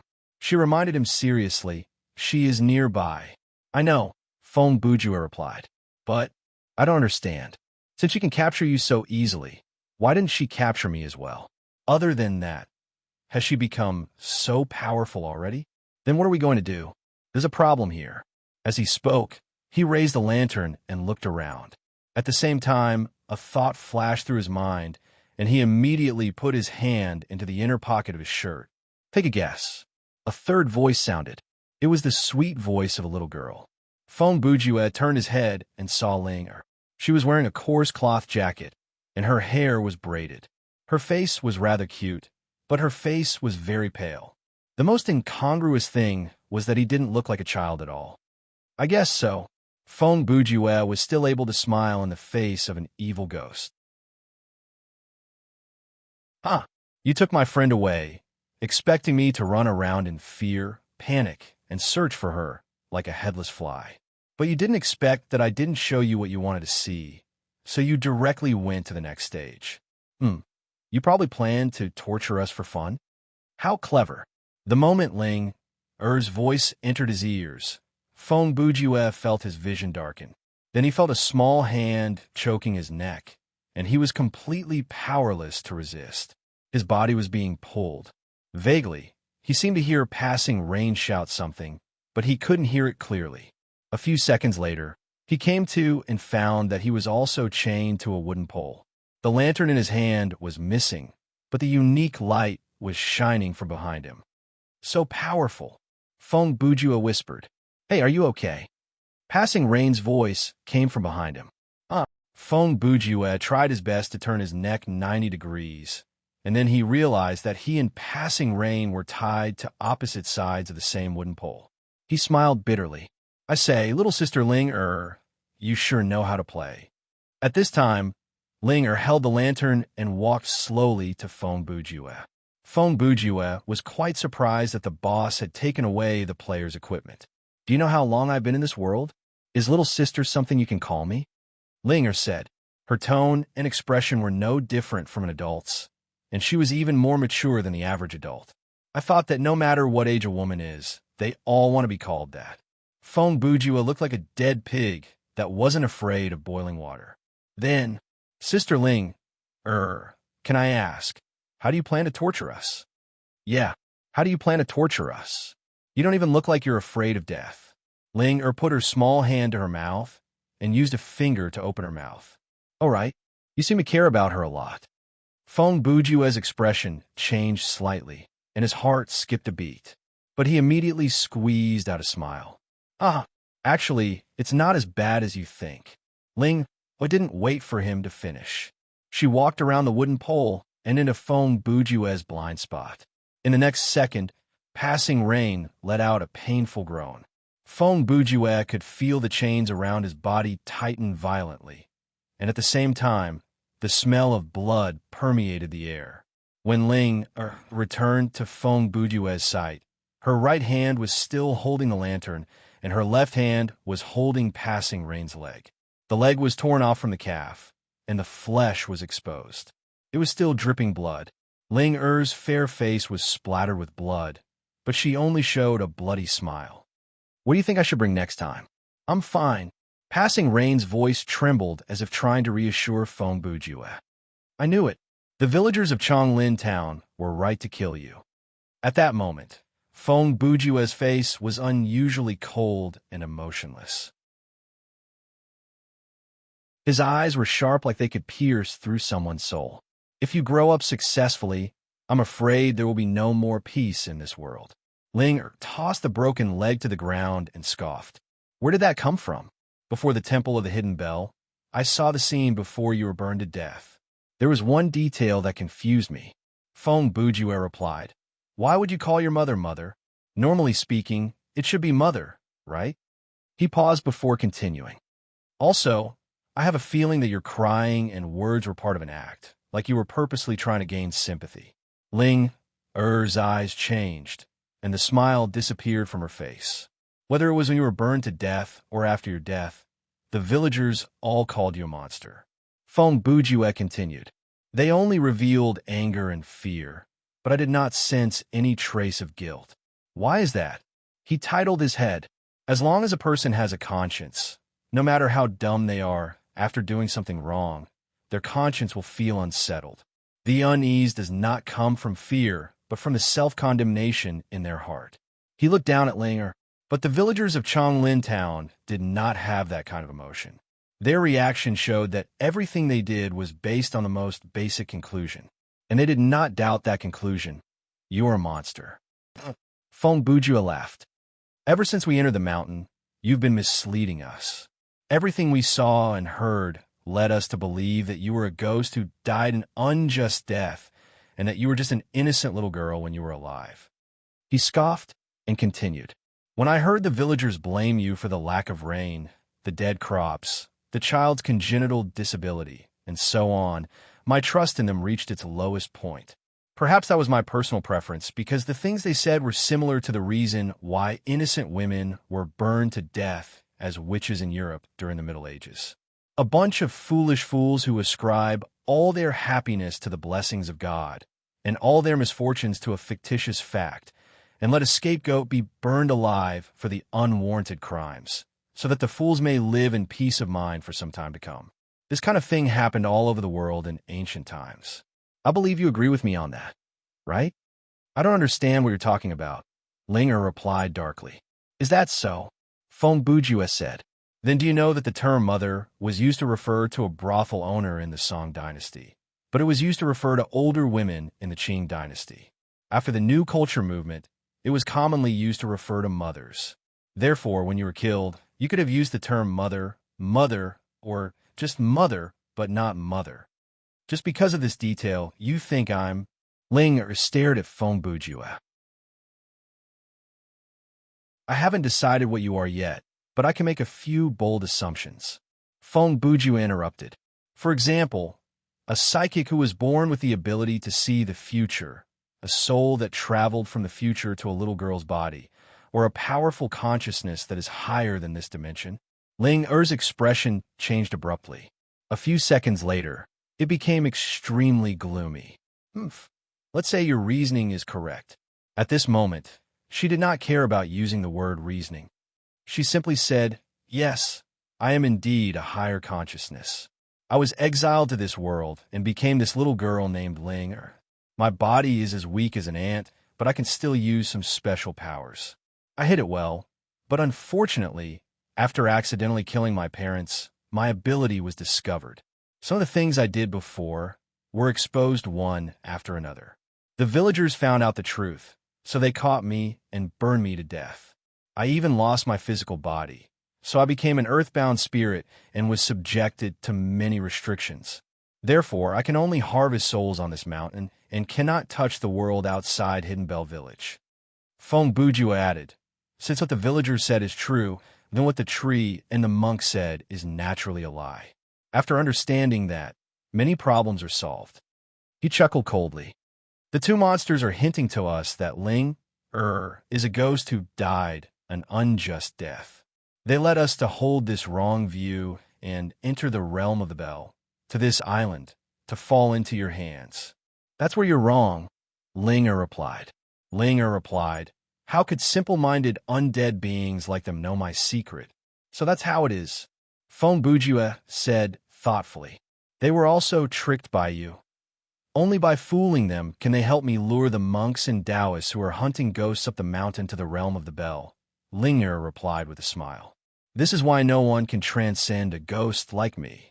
There's something I don't quite understand. After so many years, there have been so many monks and Taoists, but none of them were your match? Feng Bujue asked. Only one, Linger replied. His magic was so powerful that he was able to fight me to a standstill and escape unscathed. She scoffed. That person is quite capable. After he escaped, he chased away all the villagers from Hidden Bell Village and changed the name of the village to Tsonglin. He even rearranged the landscape and tried to use this method to resolve my resentment. Humph. Unfortunately, I'm not a ghost. Even after 1,000 years, I will not be reincarnated.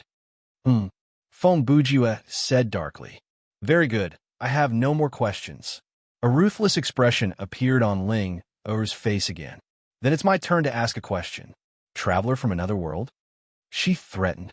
If you don't answer well, you should know very well what will happen, right? Traveler from another dimension? Feng Bujue asked. So, before you transmigrated, you were one of the 4 divinities' subordinates? And your level is quite high. You sure know a lot. Ling raised her small hand. But it's time for me to ask the questions. Who gave you the permission to talk nonsense? She waved her hand and tried to use her mind to break one of Feng Bujue's legs. But nothing happened. She tried 2 more times, but there was still no response. That's strange. How come it's not under my control? Could it be? Feng Bujue showed a chilling expression. As he spoke, one of his arms reached out from the gap of the iron chain. He was wearing a glove on his hand, and there was a small silver bell stuck to his palm. To be precise, it was a bell that had been twisted out of shape. Could it be that something has stopped working? So, a few minutes ago, when he reached his hand into his shirt pocket, the bell had already been sucked into his palm. When I came here, I asked a question. She's already this strong? Then what is the point of this game? I believe you heard that as well. As Feng Bujue spoke, he struggled free from the chains and stood firmly on the ground. At the same time, because he broke free, like Rain, who was tied to the other side, was also released.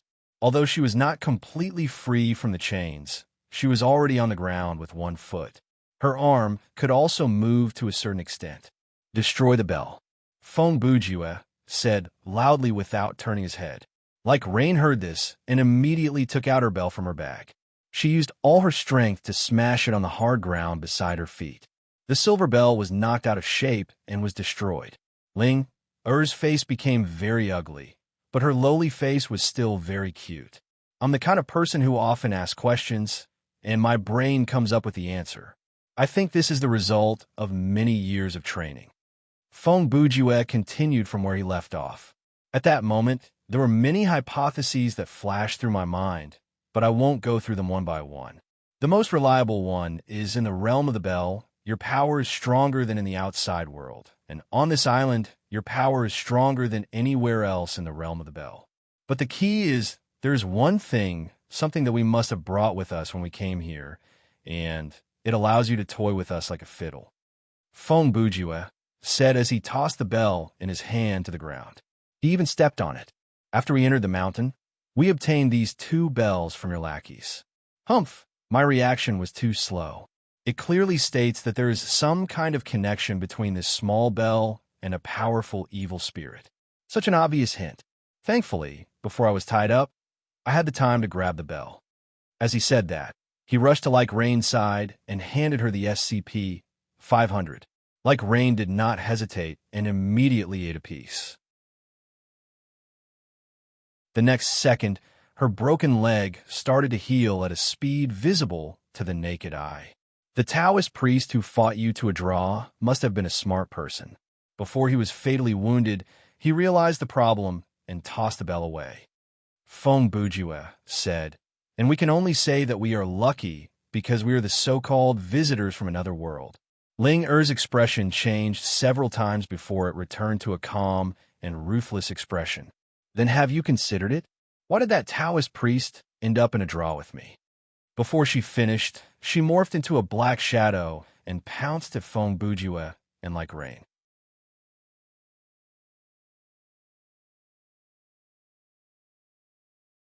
Chapter 229. The flow of time in the realm of the bell was different from the outside world. When Feng Bujue and Passing Rain stepped onto the island, it was already the next day in the outside world. That day, the already turbulent Chonglin town started to stir again. At noon, in the lobby of Chonglin Inn, other than a small number of people, almost everyone in the martial world was looking for the answer to the same question. And that question was, where had Xie San gone? After a whole night and a whole morning, even the sects that were not that well-informed had heard the news. At dusk the previous night, the nameless sword, Xie San, had crossed Copper Hill and gotten onto the main road, heading straight to Chonglin. When it was almost dusk, Xie San's horse trotted back to Copper Hill alone. Over at Songlin, No one had seen San. Then, where had San gone? Why would a person suddenly disappear on the road? These few days, there were people on the road, but there were not many of them. They were mostly disciples from various sects who came to Copper Hill to deliver messages. In any case, none of them had seen San on the way. Logically speaking, the situation was that, after San got on the road, he did not go to Chonglin but turned into the forest. But that did not make any sense.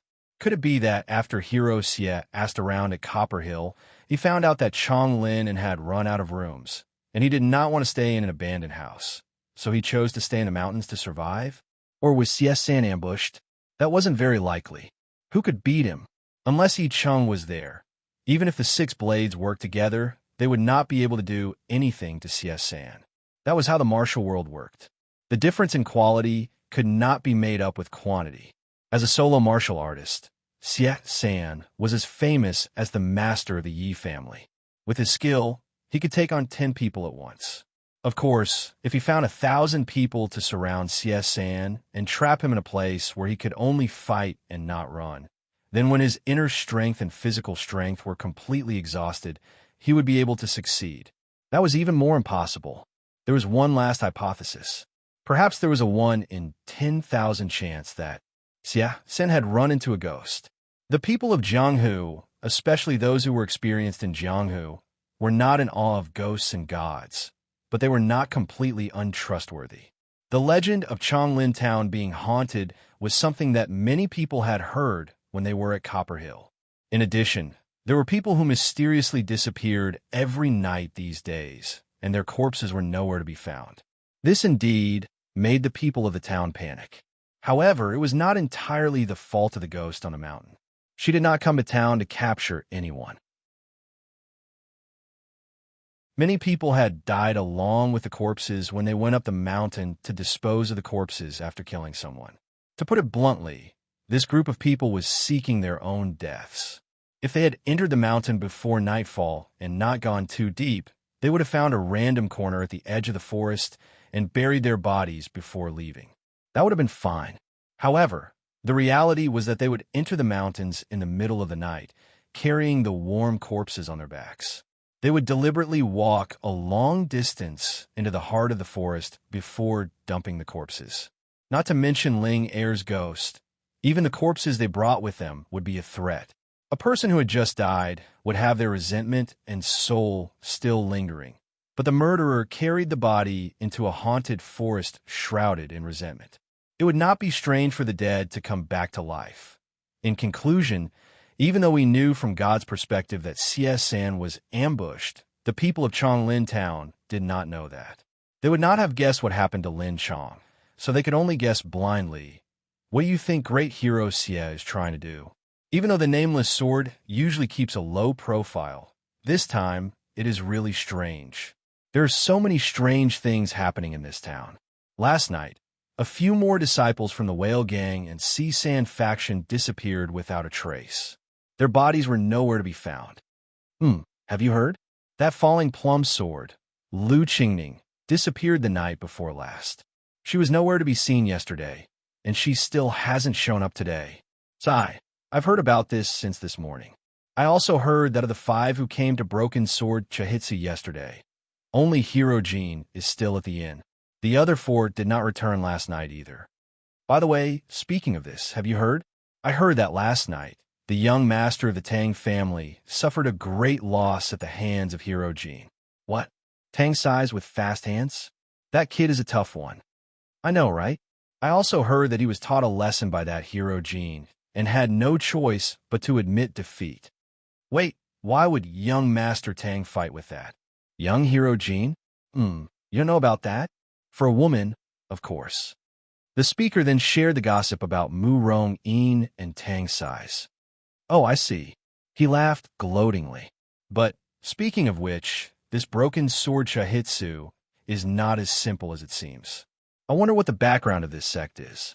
Didn't the leader say that he opened his own sect and created his own kung fu? You've been in the martial world for so many years, and you believe that? A 20-something-year-old creating his own kung fu? Do you think he's the reincarnation of God?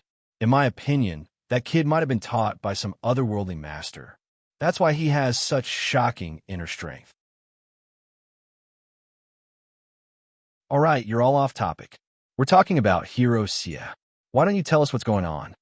What do you mean what's going on? To put it bluntly, they lower their voices. The duel is tomorrow, and that great master he hasn't shown up yet. Maybe, with a bang, a large wine jar was placed on the table. Lu San's tall figure appeared beside the wooden table where the speakers were sitting. "Waiter, there seem to be flies in the lobby of your inn," Lu San said. Lu San said, "Let me see. 1, 2, 3, 4. For flies buzzing around here. It's so annoying." Although the four of them were furious in their hearts when they heard this, none of them dared to voice out their anger. They obediently put down the teacups in their hands, left some loose silver on the table, and left the inn with their tails between their legs. Actually, the four of them were third-rate characters in the martial world. Be in terms of kung fu or character, they would not amount to anything. This bunch of people loved to criticize those who were doing better than them. Sometimes, they would make malicious guesses and spread rumors. Lu San was close, and when he heard what they said, he could not stand it anymore, so he walked over to chase them out of the inn. It was one thing for the four to shamelessly criticize those important characters, but as they spoke, they even started to insinuate that Yi Chung had ambushed his opponent before the duel. How could something like that be said so carelessly? Who is Yi Chung? If the martial world had to elect a leader, Yi Chung would be the one to take up the position. The Blade God's kung fu and character would not be slandered by a few idiots. Even an outsider like Lu San was angered when he heard that. If Yi Muhan heard that, she might have drawn her sword and cut them down on the spot. "Monk, don't be angry. Come, let's have a few drinks." A slightly tipsy young man came to the table and invited Lu San to sit. Who else could it be but Tang Sai's? Lu San glanced at young Master Tang. The kid was already drunk in the middle of the day, and his face was crestfallen. Sure, let's drink. I'm always happy to oblige." Lu San sat down boldly, and his face was plastered with his usual generous smile. Even though Lu San's nickname was the Drunken Monk, he rarely got drunk. Experts like them knew how much they could drink. Naturally, they knew how much they could drink. If they could not hold on any longer, the alcohol could be forced out through internal energy. However, the Tang Sais in front of her was clearly drunk. As the saying went, if you use a knife to cut water, water will still flow. Young Master Tang's way of drinking was not going to solve any problem. When the monk saw that, he wanted to advise him. "Did you hear what they said?" Lu San asked. "Humph. I heard them," Tang Sais answered weakly. While they were talking, a waiter had already come over to clean up the table. He also collected the money left by the previous guests, and then quickly left. They were right. Young Hero Jin's martial arts are extraordinary, and his morals are better than mine. Tang Sais continued with a bitter smile. "I have no choice but to admit defeat." How could Lu San not know what he was thinking? He shook his head and said, "Amit Ba, the troubles of the mortal world are nothing but wine, women, wealth, and pride. I'm afraid I can't enlighten young Master Tang's troubles right now." Who needs you to enlighten me? You're a monk who never stops drinking, and you still have a nerve to say that? Tang Sais said, "I just think that wine is hard to drink alone, and I want to find someone to drink a few cups with. Don't waste your breath on me." "Young Master Tang, you are wrong." A woman's voice rang out. Tang Sais heard the voice and knew who it was. His body immediately froze, and he slowly turned his head. Mu Rong-yin had already walked to Tang Sais' side. In young Master Tang's eyes, no matter when he saw this fairy from beyond the clouds, she would always be so elegant and beautiful. But at that moment, there was another man standing next to her, Jean Fuguei. Is this Jean fella here to show off his power? Tang Sais thought. He immediately pulled back his neck and down another mouthful of wine. "Master Lu is kind and benevolent. He saw how troubled you are and wanted to give you some advice," Mu Rong-yin said as she sat down at the table. Atobi also sat down, but he did not sit next to Mu Rong-yin. Instead, he walked to the other side of the table. Tang Sais raised his eyes to look at Atobi. The latter had a smile on his face and in young Master Tang's eyes, it was a mockery. "Humph! What's so funny?" Tang Sai scoffed and asked Atobi. "Oh, because there is also someone called Master Lu in my hometown. When I heard someone else being called that, I thought it was quite interesting," Atobi answered honestly. Tang Sai's heard that and did not know how to respond, so he lowered his head and downed another cup. "Young Master Tang, there seems to be some misunderstanding about young hero Jean," Mu Rong-yin said. Mu Rong-yin spoke again. "That's why I invited young hero Jean here, to explain everything to you." "Misunderstanding?" Tang Sai's asked. "What misunderstanding?" "Humph! I don't understand." Right then, Atobi interrupted. "Miss Mu Rong has already told me what happened between the two of you." He shrugged. "I was wondering what happened last night, so that's what happened." He cut straight to the point. "Young Master Tang, Miss Mu Rong and I are at most acquaintances. Yesterday, I went to her room to ask for some advice on the rules of the martial world. That was an order from the master. We didn't do anything shameful." "Young Master Tang, you're being so inexplicably jealous." When Tang Sai's heard those words, his expression changed several times, and his heart rose and fell.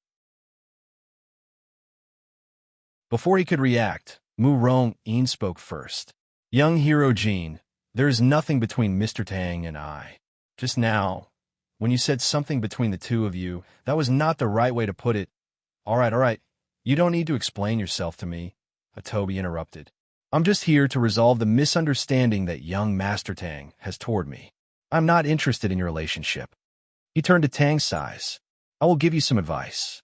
First, if you have the time to come and fight with me, why don't you go and ask her directly? Do you not trust her that much? Also, if she really does not like you, is there a need for her to call me here to explain things to you?" After saying that, Atobi stood up and left. From the perspective of a young man from the 1930s of the 21st century, he did not think that these things were that big of a deal. Little did he know that in ancient times, there were many things that could not be said openly, especially not in this kind of public place with so many people around. After he finished speaking, the remaining 3 people at the table were dumbfounded. Lu San immediately stood up with a "Amit Ba," as if he was just a passerby who didn't know the people at the table. He quickly moved to the side. Mu Rong-yin was so embarrassed that her cheeks turned red, and her impatience reached her ears. She did not say a word, lowered her head, and fluttered away. As for Tang Sai's, he sobered up in a few seconds, and his eyes widened like a black cat. His mind was a mess, and his heart was racing. His joy was palpable. But soon, he felt a burning sensation on his back, as if everyone in the inn was looking at him. Actually, the situation was not that bad. The hotel lobby was rather noisy, so not many people heard what Atobi said. Only the people who were closer to them heard him. Furthermore, it was not their place to comment on something like that, so they probably pretended not to hear it.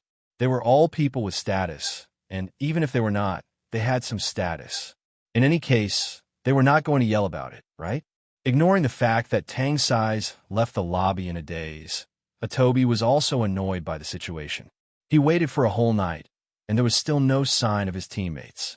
He was considering whether to go out to look for them when Mu Rong-yin came to ask him to solve their relationship problem. On the way back to his room, he was considering what to do next when he heard the system announcement. Current quest completed. Main quest updated. He opened the game menu. Enter the realm of the bell to find Ling Heir's soul. The tick was ticked. A new quest had appeared. Defeat the bell demon.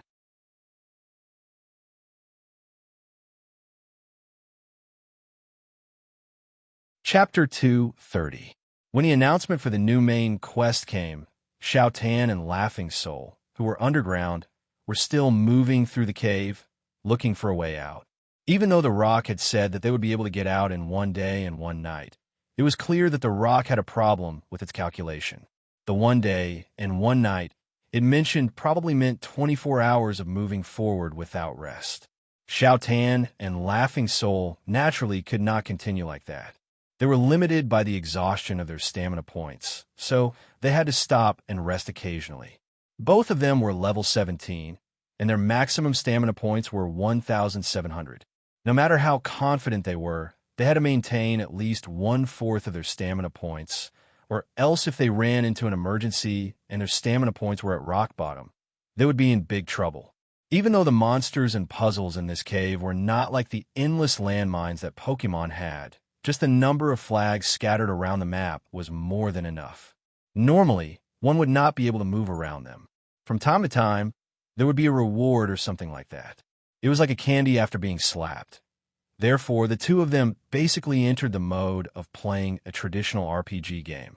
They explored the path, triggered the event, received the reward, rested, and continued to explore the path.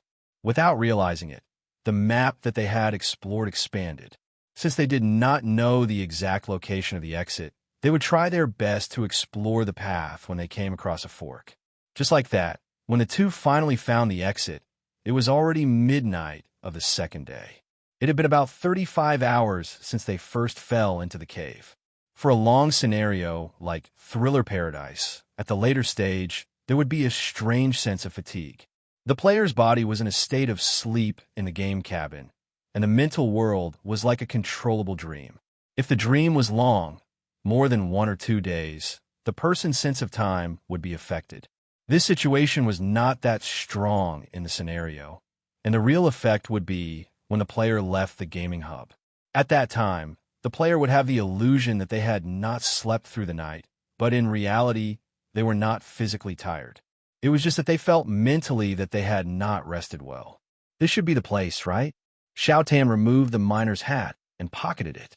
Laughing Soul also switched off the flashlight. She lifted her head and followed Xiao Tan's gaze. From what I can see, it's even higher than the place we fell from. By then, Laughing Soul's flashlight had been replaced twice.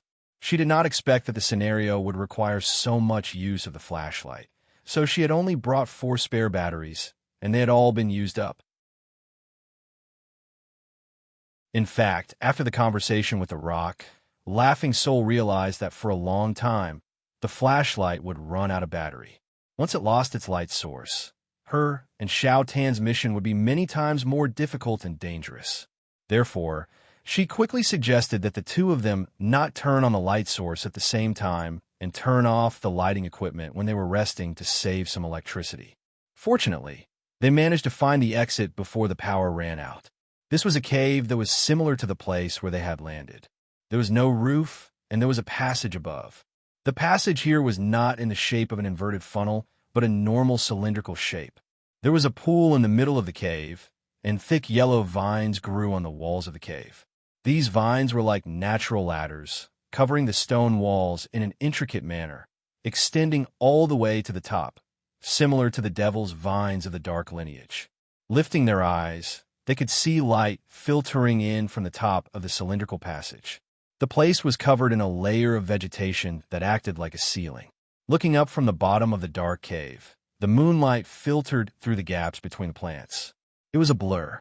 Although it couldn't be said to be a beautiful spectacle, it was still a pretty good view. Then I'll go up first? Xiao Tan asked. Oh, by the way, should we get a rope to tie ourselves together, like the safety ropes we use to climb a mountain? You do come up with some good ideas sometimes, Laughing Soul replied. This was a rare compliment. Xiao Tan only smiled and did not answer. This kind of personality was a good point. If it was Feng Bujue who was praised, he would have gone all the way. Laughing Soul had prepared a rope in her backpack, and it was the kind that came with a safety buckle. It was a store-bought item, and it was not cheap.